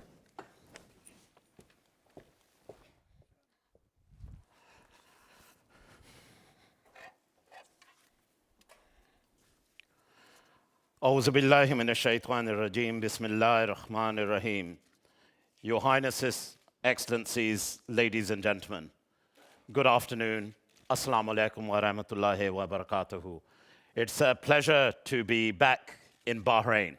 Indeed, I was saying to our ambassador, and indeed Bahrain's excellent ambassador to London, Sheikh Fawaz, it, for me, over the last few years, has become a home away from home. According to my wife, it is my home, and I see her occasionally. But this is an incredible country, a country which has really demonstrated, as it's doing so again today, its convening power. Since then, since my last visit in Bahrain, the bilateral relationship has grown even stronger, including the visit that we celebrated of His Royal Highness Prince Salman's visit in July. And more recently, I'm proud to say that the two countries, the United Kingdom and Bahrain, have elevated our exchanges to our first strategic dialogue, which I had the honor to co-chair with my dear friend, His Excellency Dr. Al-Ziani in London. And may I therefore thank the Kingdom of Bahrain for hosting us today for another important and timely event. And I assure you the UK delegation here is in strengths. They say you normally have one Lord. I can certainly look across this room and see several more. Lord Sedwell, Lord Maud, as well as other parliamentarians and business leaders are here, demonstrating the United Kingdom's commitment to Bahrain, but also importantly, the region. Last year, when the then Foreign Secretary addressed you, he spoke in glowing terms about the transformation of the region, but also importantly of the threats that continue to face the region, indeed all of us. In this context, Bahrain has shown, under His Majesty's vision, continued leadership on peaceful coexistence and regional security. We have seen the benefit of the Gulf region's approach to foreign policy over the last year, including efforts to end the conflict in Sudan, hosting Ukrainian peace talks, and most recently, bringing the Arab world together in response to the crisis that we're all facing up to today in Israel, across Gaza, and the West Bank. These efforts have reconfirmed what we already knew, that you remain a vital partner now and for the future. And as we've heard from the Secretary General and His Royal Highness in his detailed sense of experience over the years, we together face a daunting set of challenges. And in this regard, let me be absolutely clear. We, the United Kingdom, remains a reliable and a committed partner for the region in responding to the challenges and availing the opportunities that lie in front of us. A partner working to constrain Iranian weapons proliferation and the destabilizing activity of Iran and its aligned groups that are responsible for much instability across the region and further afield. A partner also holding Tehran to account for its escalatory nuclear program. A partner working together with other key partners in the region for security and peace in Yemen, in Libya. A partner for prosperity with and between the nations of the Gulf. And a partner working to support this region's transition to net zero that will help avert the most disastrous impacts of climate change that threaten the Gulf, indeed the world. I say all of this because notwithstanding the importance and urgency and other challenges, it is natural, given the scale of the attack that occurred on Israel on the 7th of October, the scale and the suffering of innocent Palestinian civilians in the weeks since, that we are still seeing today, that our focus is on this region, on Gaza, on the occupied Palestinian territories, and the relationship between Israelis and Palestinians. This ongoing conflict is not only a disaster for the region, it is a disaster for all of us. It is a disaster for our common humanity. The people of Gaza were already living under desperate conditions prior to this conflict. But now they are suffering more without adequate food, water, and access to the most basic of services we all take for granted, and in constant fear of their own lives. They deserve better from all of us. And I agree with you, Your Royal Highness, it means a collective, collaborative effort. It's also a disaster for the region and the world because conflict stokes division. It's led to alarming spikes of anti-Semitism, of Islamophobia. And yes, that's impacted my own country, the United Kingdom. And therefore, if we do not work together, collectively, collaboratively, this conflict will spread. These aren't just words. These are alarming signals we are seeing. And we need to work together to stop this conflict from spreading. The regional and international fault lines we have worked so hard over many, many years to bridge will tragically reopen, and the progress I've spoken of will be undermined. Therefore, what to do? What should the international community be doing? Well, coming together, discussing, exchanging views, candid, open, public discussions, yes, but private diplomacy and exchanges as well. All focused that in the immediate term, we must stem the bloodshed and do all we can to provide aid and security as quickly as possible to all people. Let me be clear, the UK has been very clear on this, that Israel had the right to defend itself against Hamas, against the act of terrorism that took place on the 7th of October. Hamas, let us not forget, acted erroneously in the name of religion I follow, many of you follow in this room, but has nothing to do with religion. Hamas do not believe in peace. The horrific atrocities against many nationalities, not just Israelis, also took the lives of the Jewish community in Israel, but there were a number of other faiths, including Muslims as well. Therefore, Hamas poses an immediate threat to many, indeed to us all. It itself has insisted it will repeat such atrocities. And, of course, an ultimate aim of ending the state of Israel. Therefore, it's our collective interest that the kind of abhorrent events we saw on the 7th of October, the terrorism we see around the world, indeed the United Kingdom itself has been impacted by indiscriminate terrorism, that we work collectively to ensure these events do not happen. But the UK has equally been clear that in defending such a right, Israel must respect international humanitarian law and take every possible step to minimize harm to civilians. Israel is a country, is a nation with obligations to international law.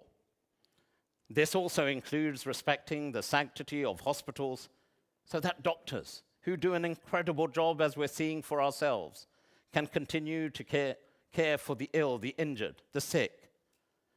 And the situation in much of Gaza now, particularly in hospitals as well, such as Al-Shifa, where tragically, young, innocent children, babies have died as a result of lack of electricity, has become acute.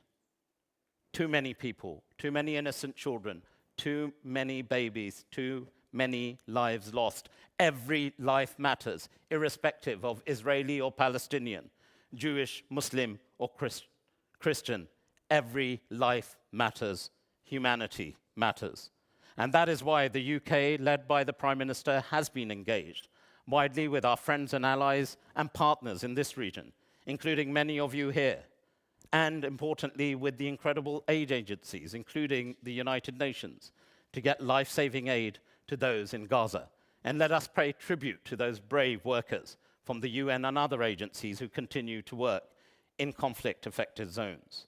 We have more than doubled our support to the people of Gaza, committing over £30 million, and we continue to support through NGOs as well. We are looking constructively at what can be done immediately. We believe that land borders present the best option, getting support where it's most needed, and we have been urging the Israeli government to allow for more access, not just through Rafah, but to open up the Kerem Shalom crossing as well. We have consistently called for those spaces to be created for the delivery of unhindered and sustainable humanitarian aid through pauses. Those spaces need to be created now to allow for aid to be delivered. The 4-hour pauses we have seen in northern Gaza are a first but initial step only. We need longer corridors, time, across all of Gaza if we are to deliver what is needed. And we need a collective effort to get this done.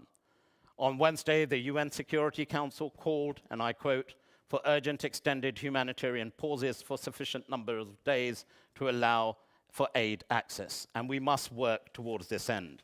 And as we've heard time and time again from this platform during the course of our deliberations, yes, we must work together for a durable, long-term, two-state solution, but it must not be paper-based. The time has come for action. We need to pull out the stops now. The time is critical to act. The UK believes that lasting peace can only be achieved through that two-state solution, not as a vision, but as a reality.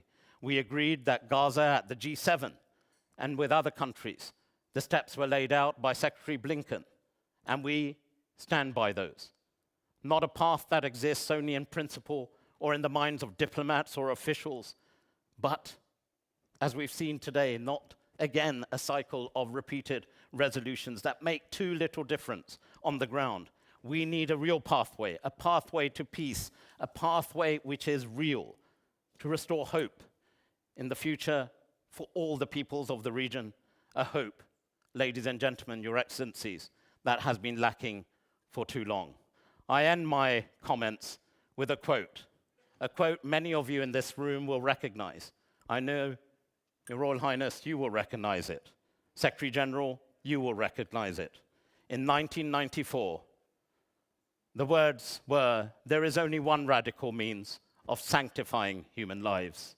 Not armored plating, not tanks, not planes, or concrete fortifications. The real radical solution is peace." The words of Yitzhak Rabin. Wa akhiru da'wana anil hamdulillahi rabbil alameen. Thank you.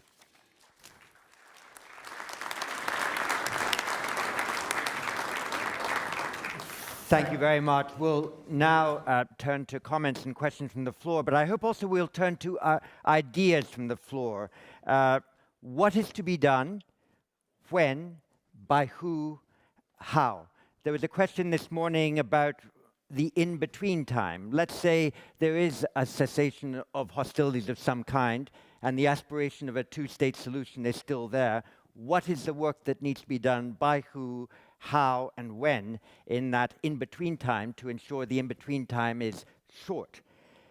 We heard earlier this morning someone say that the mess in Gaza was something created by Israel, and it's not a mess that others should clean up. It's up to them to clean up. But if it's up to Israel to clean up that mess in Gaza, there might not be an outcome or a solution that the Arab states of the Middle East will have shaped, and it might not be one that comports with the values and aspirations that have been expressed here. There's been a call for an international peace conference, and I've heard a number of leaders endorse the idea of an international peace conference, but I have also heard a few leaders, both in public but a little bit more in private, saying they don't think the time is ripe for an international peace conference. So who should convene it, with what action at what point?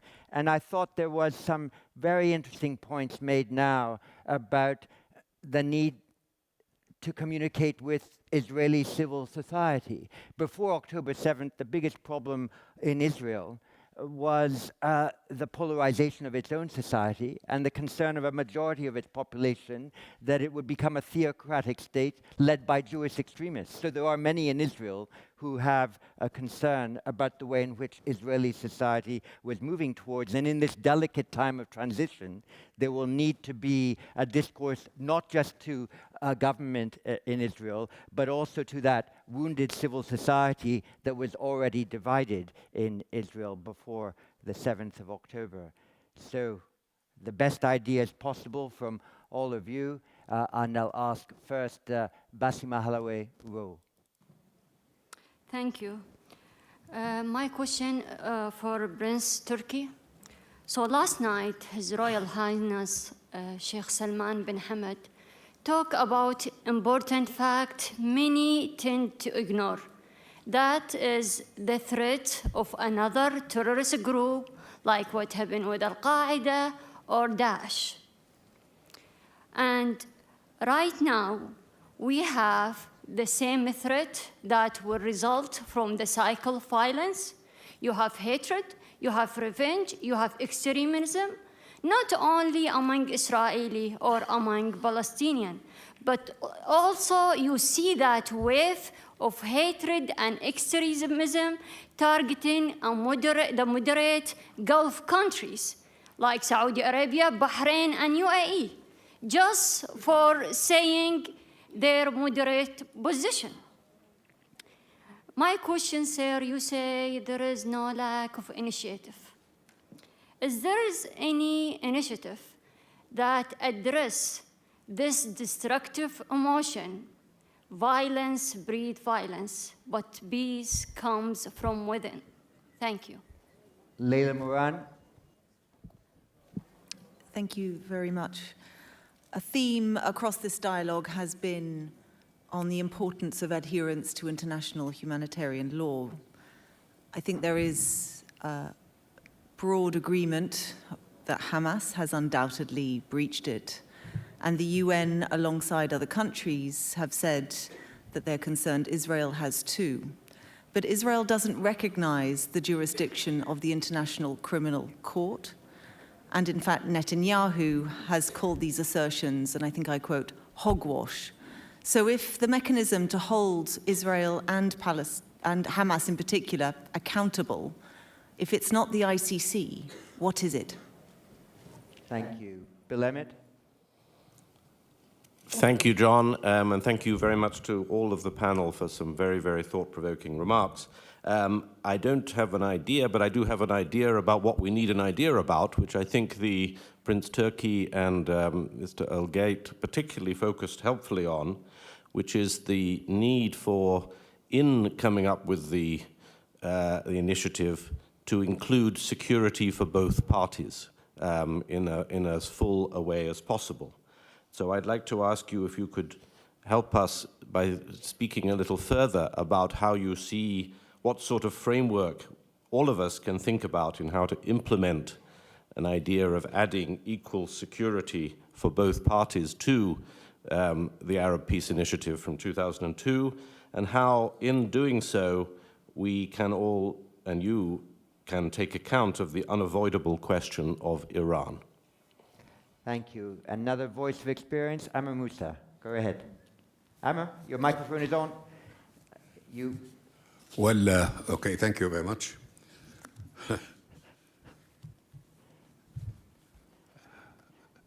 Well, I have some ideas about this intervening period between now and the negotiations, or the time for all of us, together with the Palestinians and the Israelis, to sit and decide on the next phase of the Arab-Israeli or Palestinian-Israeli conflict.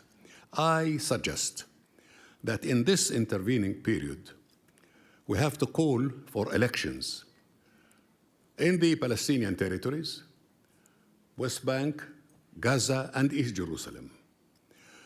And also expecting that elections will take place also in Israel. Therefore, we have indeed, we'll be very busy. The Palestinians and the Israelis should be busy about that. So perhaps we have to call on, like part of the conclusions of this meeting, that changes have to take place in both Israel and Palestine by way of elections. In particular, the elections in Palestine that Israel refused to allow. So this is only an idea about how to change the situation in both Israel and Palestine in preparation for a meaningful, within a reasonable time limit, agreed time limit, to the negotiating process that would lead to a better situation and the possibility of putting an end to this bloody conflict in Palestine. Very much. Thank you so much. Fatma Alami from Oman. Thank you. In Arabic we say, أهل مكة أعلم بشعابها. The so-called superpowers have tried for decades to solve problems of this region. Most of these conflicts have been globalized, and they have not been very successful. Do you believe that it is time for homegrown solutions to find its place by the current mid-powers in the region, from the region? And do you believe, if so, these initiatives by the mid-powers in the region will have the support of their friends internationally? The superpowers say that they are protecting their friends in the region. Do you believe that these friends, these super friends, will stand by you as medium powers in the region to accomplish your mission to come up with solution without intervening or hinder your efforts to find these homegrown solutions? If the main task is to stabilize the region and to find a safe path for international trade through this region, I think it is time now for these international powers to play the role of a support, not to intervene or to try to impose international solutions on our region. Thank you. Thank you very much. Your intervention has inspired me to say two things, because I thought it was splendid. This is a region that has undergone the last decade or so what I style strategic self-determination.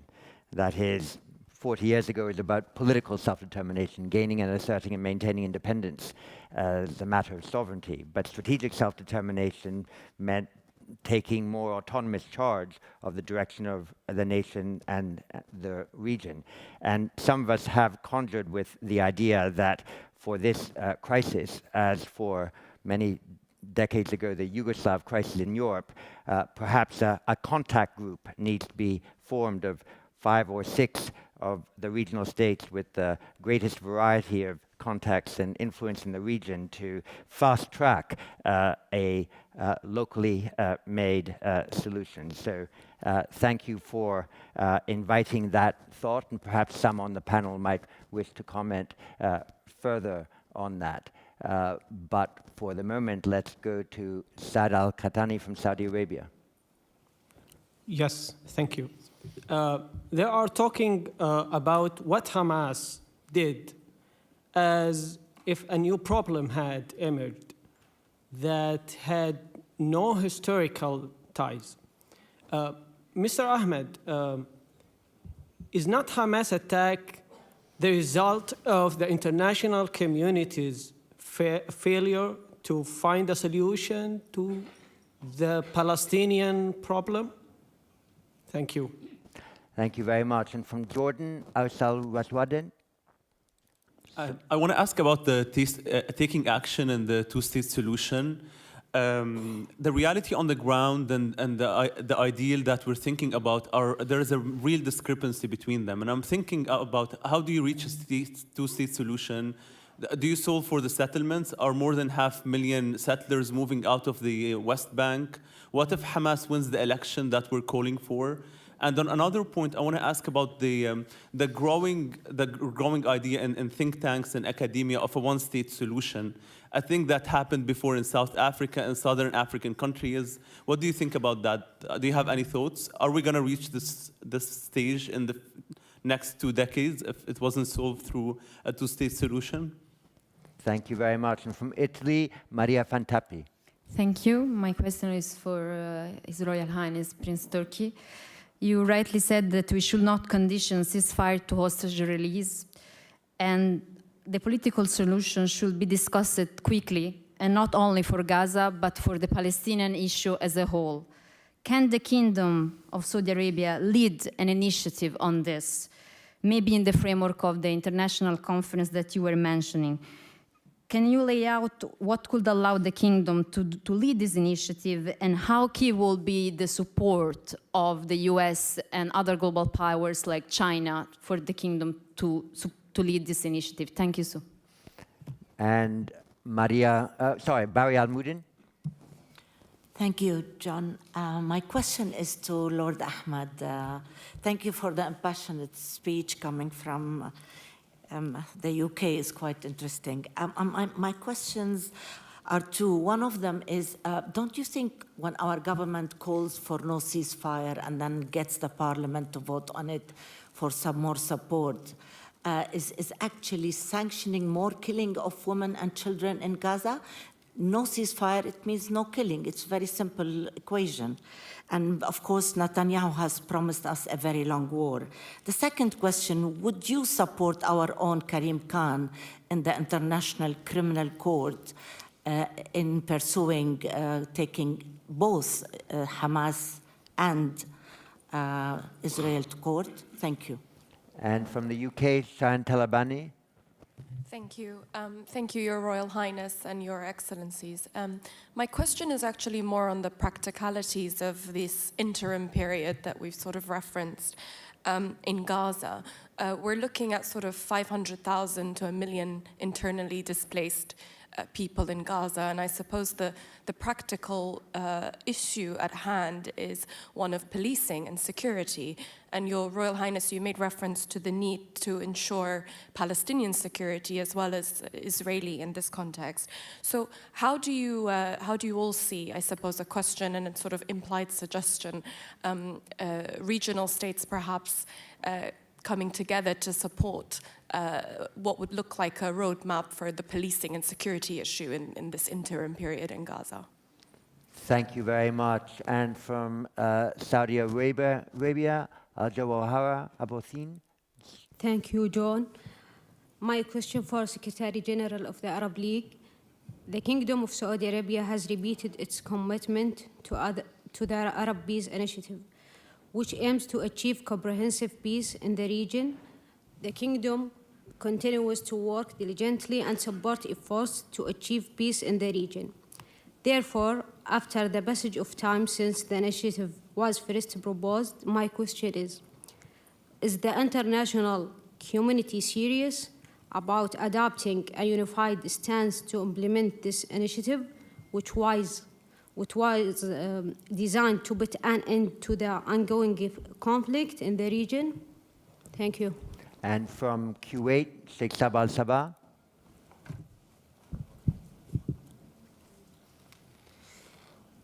It's been said that the first casualty of war is the truth. And so my question is to you all, is how do we navigate this new information space where there are new communities of truth? And as His Royal Highness Prince Turki said, there are no heroes in this war, only victims. Thank you. Thank you very much. Mina Al-Arabi. Thank you. My question is to Secretary General Ahmed Abul Gheit. After the summits in Saudi Arabia and the very specific points that were raised in the final communique, what are the steps that are being taken, especially as you have been given the important responsibility of following up and trying to bring not only an end to this war, but also a viable solution? So if you can talk us through some of the practical steps. I know some will not be for discussion publicly, but it would be good to get a sense of what is being done practically, because for a lot of people on the margins following this, there's a sense that not enough is being done. And I'd like to ask you also, please, regarding the humanitarian access. What can be done more to ensure immediate humanitarian access? Is this just with the Israelis, or can the Americans, the Brits, others do more to ensure, at the very least, some humanitarian support going in to help the Palestinians? Thank you. And just some tactical warning for our panelists. I'm going to take a few more questions from the floor, and then when we get back to the panel, I'll ask Lord Ahmed to answer all the ones or the important ones addressed to him, so he gets the first crack, as he might need to leave just before the session is actually formally ending, then ask the Secretary General of the Arab League, and then we'll end with Prince Turki. So that gives you some chance to prepare your answers. Mohammed Darwish from Egypt. Thank you. I just want to ask a question. When we're talking about a two-state solution, first of all, there has to be two states at the table. Right now, there isn't. There's an occupier and an occupied. And more importantly, Israel is not interested in talks right now. They have their own agenda that they're carrying out. So how do you bring them to the table? It's all fine and dandy for us to talk about initiatives for regional peace and drawing up ideas, but effectively speaking, how do you bring a country that is not respecting UN resolutions, International Court of Justice rulings, and so on and so forth to the table to discuss any possible solution to this issue and conflict? Thank you. And Ina Rudolph? Yes, thank you very much. My question is to His Royal Highness Prince Turki. So based on your experience, what would be a plausible scenario for post-war governance in Gaza? And secondly, how optimistic are you of Saudi Arabia and Iran reaching a shared understanding on how best to support Gaza stabilization, ideally under a unified Palestinian leadership? Thank you. Khalid Juma from Bahrain. After the intifadas of the past, there has generally been a restart in negotiations for peace, a seemingly never-ending cycle, as if Palestinians only deserve a peace process after some form of armed resistance is initiated. As part of the Manama Dialogue Young Leaders Program, I would like to ask all of you on the panel, equipped with your years of experience and diplomatic acumen, does the drive for peace now equal or dwarf what it was like after the intifadas of the past? Because when I asked the older generations back then, they had hope as well. Thank you very much. One more, Sam Dagger from the US. Thank you. A question for Prince Turki. Israel is saying it won't stop until it dismantles Hamas, and the US is saying Israel absolutely has the right to do so. My question is, what is your assessment of Iran's calculus in all of this? Will the proxies start attacking, for instance, Western interests in the region if this war goes on much longer? Thank you. I can squeeze one more in. So Stephen Cullen of the US and the Wall Street Journal. Thank you. A question for the Secretary General.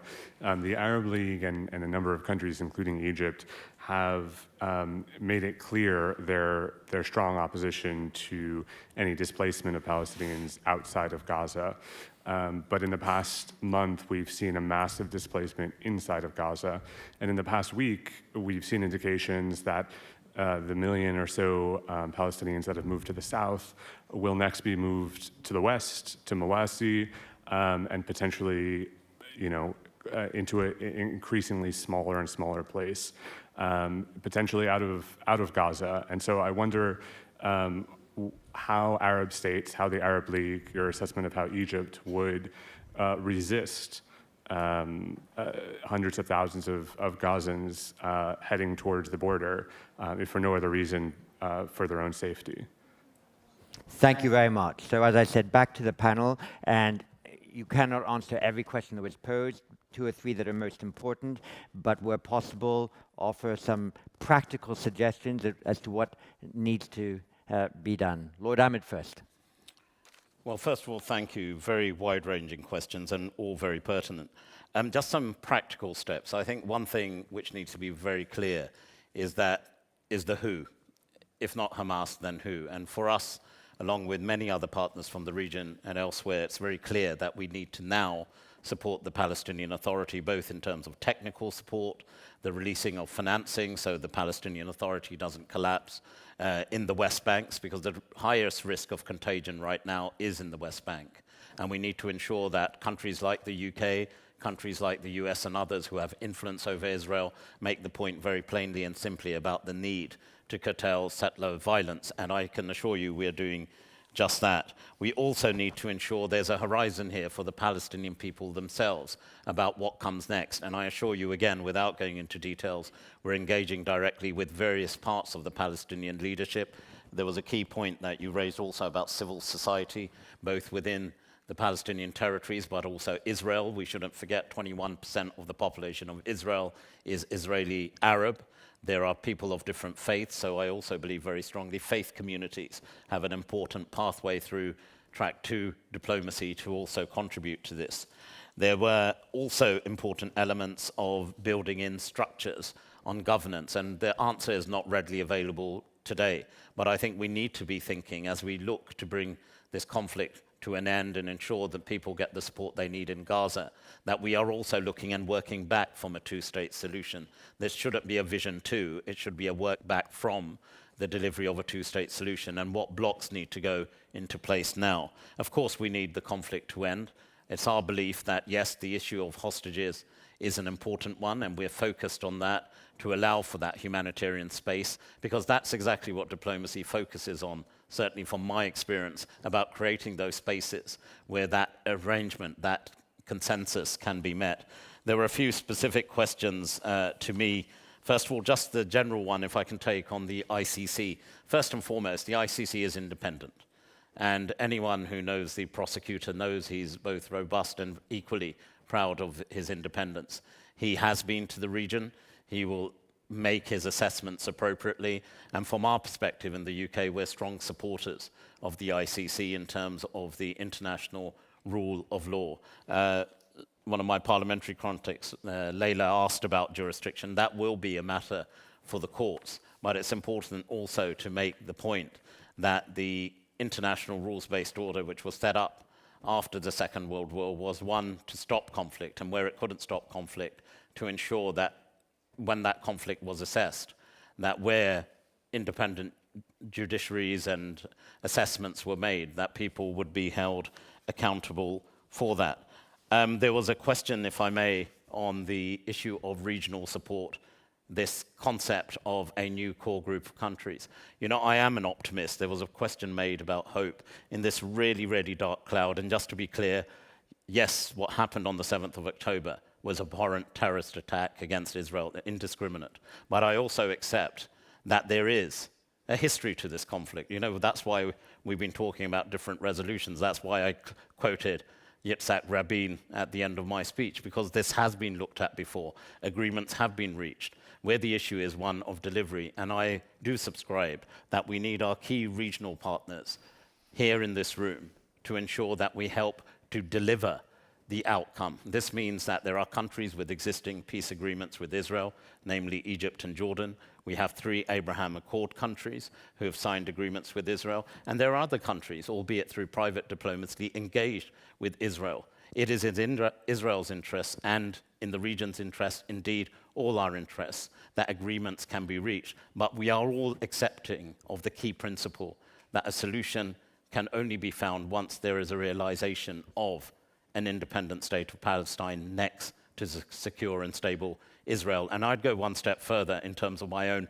hope for the future, that ultimately conflicts of the past have shown and demonstrably shown that those who are the greatest foes, and the Second World War is a good learning from that, can become amongst the strongest partners. So ultimately, a vision of a shared economic prosperity for the region can be with an inclusive Israel to the region, but equally a viable, prosperous, progressing Palestinian state. And I think there needs to be an appeal put out by the Palestinians. I've said it to them directly. We've got a very rich international Palestinian diaspora, full of academics, of monetarists, of economists, of financiers.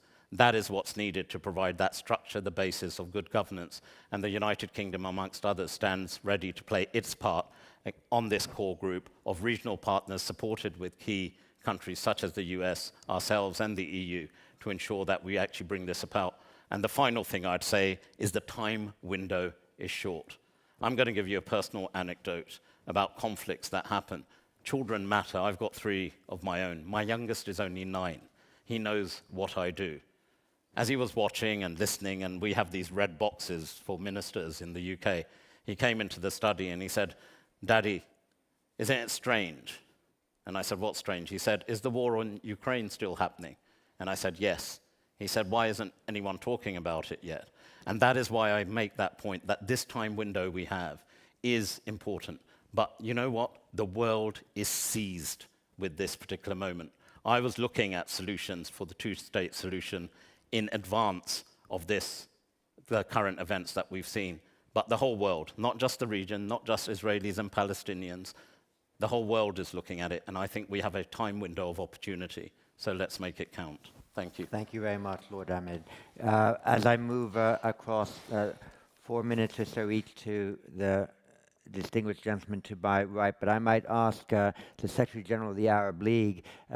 There's been a couple of formal endorsements on this platform for an international peace conference, but I know 1 or 2 member states of the League of Arab States who are more skeptical about an international peace conference. Now, could you give us also a sense of the balance of opinion within the League of Arab States on that mechanism to accelerate a solution?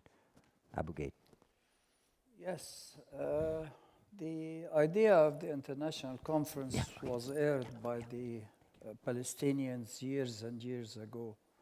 The Palestinian Authority is calling for an international conference. Then, after the Cairo Peace Conference, possibly this month or last month, the idea of an international conference was also put to the participants. Then comes the summit, the Islamic Arab Summit, and there is a reference there for the convening of an international conference to expedite the Palestinian settlement. I didn't notice any opposition to that particular issue. I didn't notice. On the contrary, there has been support. The international conference is not necessarily to take place up front of anything. It might come through the process itself. The international community would launch itself through the Security Council, through the United Nations. And in that context, there could be an international conference to guarantee, to supervise, to ensure certain possibilities, the funds for the rebuilding, the assurances of security to both parties. So that is in relation to the international conference. There has been a question, after your permission, on the one state, if there won't be two-state solution, the one state. That will not be accepted by the Israelis whatsoever. So they reject both propositions. They reject the idea of two states living side by side and the idea of one state. Why is it so? Because if it is one state composed of two communities, equal communities, in 20 years or 30 years or even less, the Palestinian community will be larger than the Israeli community. So we might be seeing a Palestinian-Israeli prime minister of that land. So the Israelis would never accept to be deprived by the Jewishness of the state. So it is put aside. What they want is to control the other side, the other community, and to have an apartheid state. And that will not live with all of us. There is a question addressed to me on the transfer of Palestinians from Gaza and maybe also from the West Bank. That, in order to be understood, is a recipe to create havoc in the Middle East, a recipe for a continuous instability and possibly military confrontations. Last week, the Jordanian Prime Minister said, you transfer by force or transfer the population, it is a declaration of war. It is a declaration of war. When it comes to the Egyptians, and I was foreign minister of Egypt for 7 years, you push them across the Palestinian borders into Egypt, they fire on Israel, and the Israelis will respond, and you will engage two armies. You will engage an Egyptian army and an Israeli army, and it is a cycle of continuous confrontation for another 100 years. The implementation of the two-state solution and why it didn't work. It didn't work because people were not serious. Everybody was saying, let's have two states living side by side, but no one worked for it. On the contrary, it was a lip service only.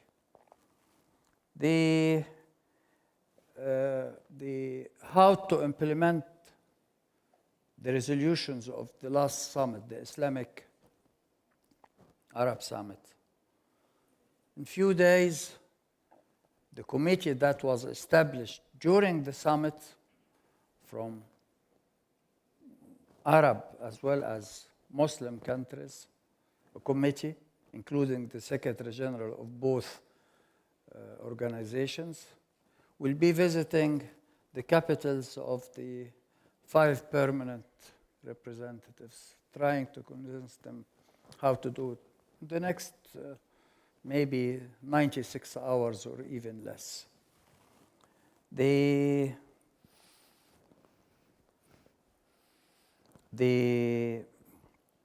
How to press the Israelis, or how to press for more continuous inflow and flow of material into Gaza. It is in the hands of the Israelis, and it is the Americans who can tell them, allow this to happen, because the Americans have been standing with the Israelis over the last 40 days or so in a manner unprecedented. Maybe in 1973, when there was the October War, the Americans supported fully the Israelis this time too, so they can control them as they did at the time. the transition from a ceasefire to a breakthrough on the two states and the dynamics that will take place. That deserves that we all engage in discussions how to do it. But we have to do it as soon as possible because the situation cannot last for long. 2 million Palestinians right now, as I speak, are living in tents, and we don't know what will happen with them. The nature and the elements on one side, and the Israeli army on the other. Rain is destroying tents right now as I speak, and the Israeli army is approaching the south. So what to do? Ceasefire as soon as possible, cessation of hostilities as soon as possible in order to turn into what is really needed. What is really needed is a political will to settle the question. Yes. Thank you very much. Prince Turki. Thank you. Let me start by saying, without a sanctions regime, none of these things will work. If people can get away, or governments like Israel can get away with what they do and not be taken into account, then why should they do anything that meets the requirements of the international community? So before any steps can be taken, whether it is on the issues of two states or issue of elections or issue of security or whatever you want, humanitarian aid, etc., there is not going to be any success for that unless Israel can be sanctioned for not agreeing to the world community's requirements. We heard from the Americans, we heard from the Europeans, we heard from the Arabs and the Muslims, and everybody is talking of doing things, but no steps to implement what should be done. So that is, I think, a precondition for any effective means by which any meaningful resolution can be brought to the table. Now, on the issue of offshoots of Hamas, someone asked about that. Well, we've seen the progression, as the Crown Prince mentioned last night. There was Al-Qaeda, then the ISIS, then other offshoots of that, and now we're still having those offshoots operating. ISIS has not stopped, whether it is in Africa or in other places. So this is what is going to happen there. And if Israel thinks it can wipe out Hamas, I think they are mistaken, and tragically so, because the price for that is the killing of more civilians in Gaza and in the West Bank. When I talked about equal security for both, Mr. Emmett, I meant that. I meant there have to be guarantees by the world community, not just to Israel's security. And the equation is not also just considering Israeli security in return for Palestinian rights, etc. But that security has to be encompassing of the Palestinian people to prevent such attacks on them as is happening across the board now in both the West Bank and Gaza. One-state solution, I think the Secretary General mentioned it, and I don't need to refer to it. But another issue on governance for Hamas, for Gaza, and the others. I have been calling for many years that the Palestinians have to put their house in order. And the only thing that can happen there, I don't know if any of you remember, in 2006, Saudi Arabia brokered an agreement between then Hamas and Fatah in the holy city of Mecca. Unfortunately, Hamas abrogated that agreement. So the governance, I think, can be worked on by the important and existing international organizations like the United Nations and the OIC and the Arab League jointly to provide whatever is needed, not just in Gaza, but also in the West Bank.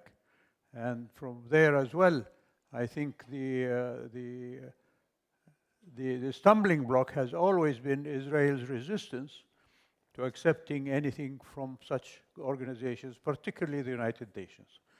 So if the 5 permanent members can put their teeth into measures to force on the Israelis acceptance of such activity by the United Nations, then I think we can reach some sensible arrangements there. But it has to have the wherewithal, the political will, as the Secretary General said, to implement what is said. The second intifada and the first intifada resulted in bloodshed. And I think if you all remember from a year ago, when the Israeli government began its assaults on Jerusalem and on other places in the West Bank, the arrest of Palestinians, the attacks on homes, the demolition of homes, etc., there was talk that there might be a third intifada. Well, the third intifada happened to be in Gaza, which was the Hamas attack on Israel. And so that is going to continue as an option. And I think, as I said, you have to deal with it with effective measures and not simply by talking about it. Iran proxies attacking Western interests. They've been doing that even before October 7th. And as we've seen since October 7th, both Hezbollah in Lebanon and even Khamenei and Abdullahian shying away from committing to helping, between quotation marks, Hamas in its defense against Israeli assault.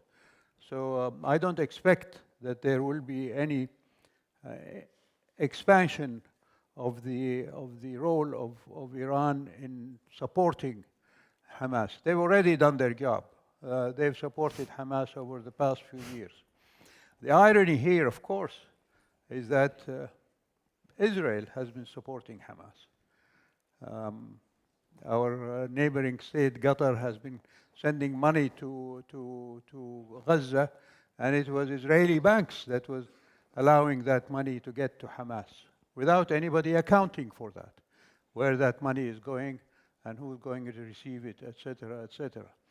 So if you all are looking for someone to blame for what happened in Gaza, I think we can equally say that Israel is to blame for that. And particularly Mr. Netanyahu, in his arrogance and in his blindness to the reality, he thought that he was outsmarting everybody. So, alas, he's been proven wrong, and he's had his comeuppance. I just hope that the Israeli public will not put him back in office, or will not choose someone even more awful than he is if there is an election in Israel. And we still have to see and wait if there is going to be an election in Israel. These are, I think, the points that I would like to address in my answer to the various questions. Thank you very much.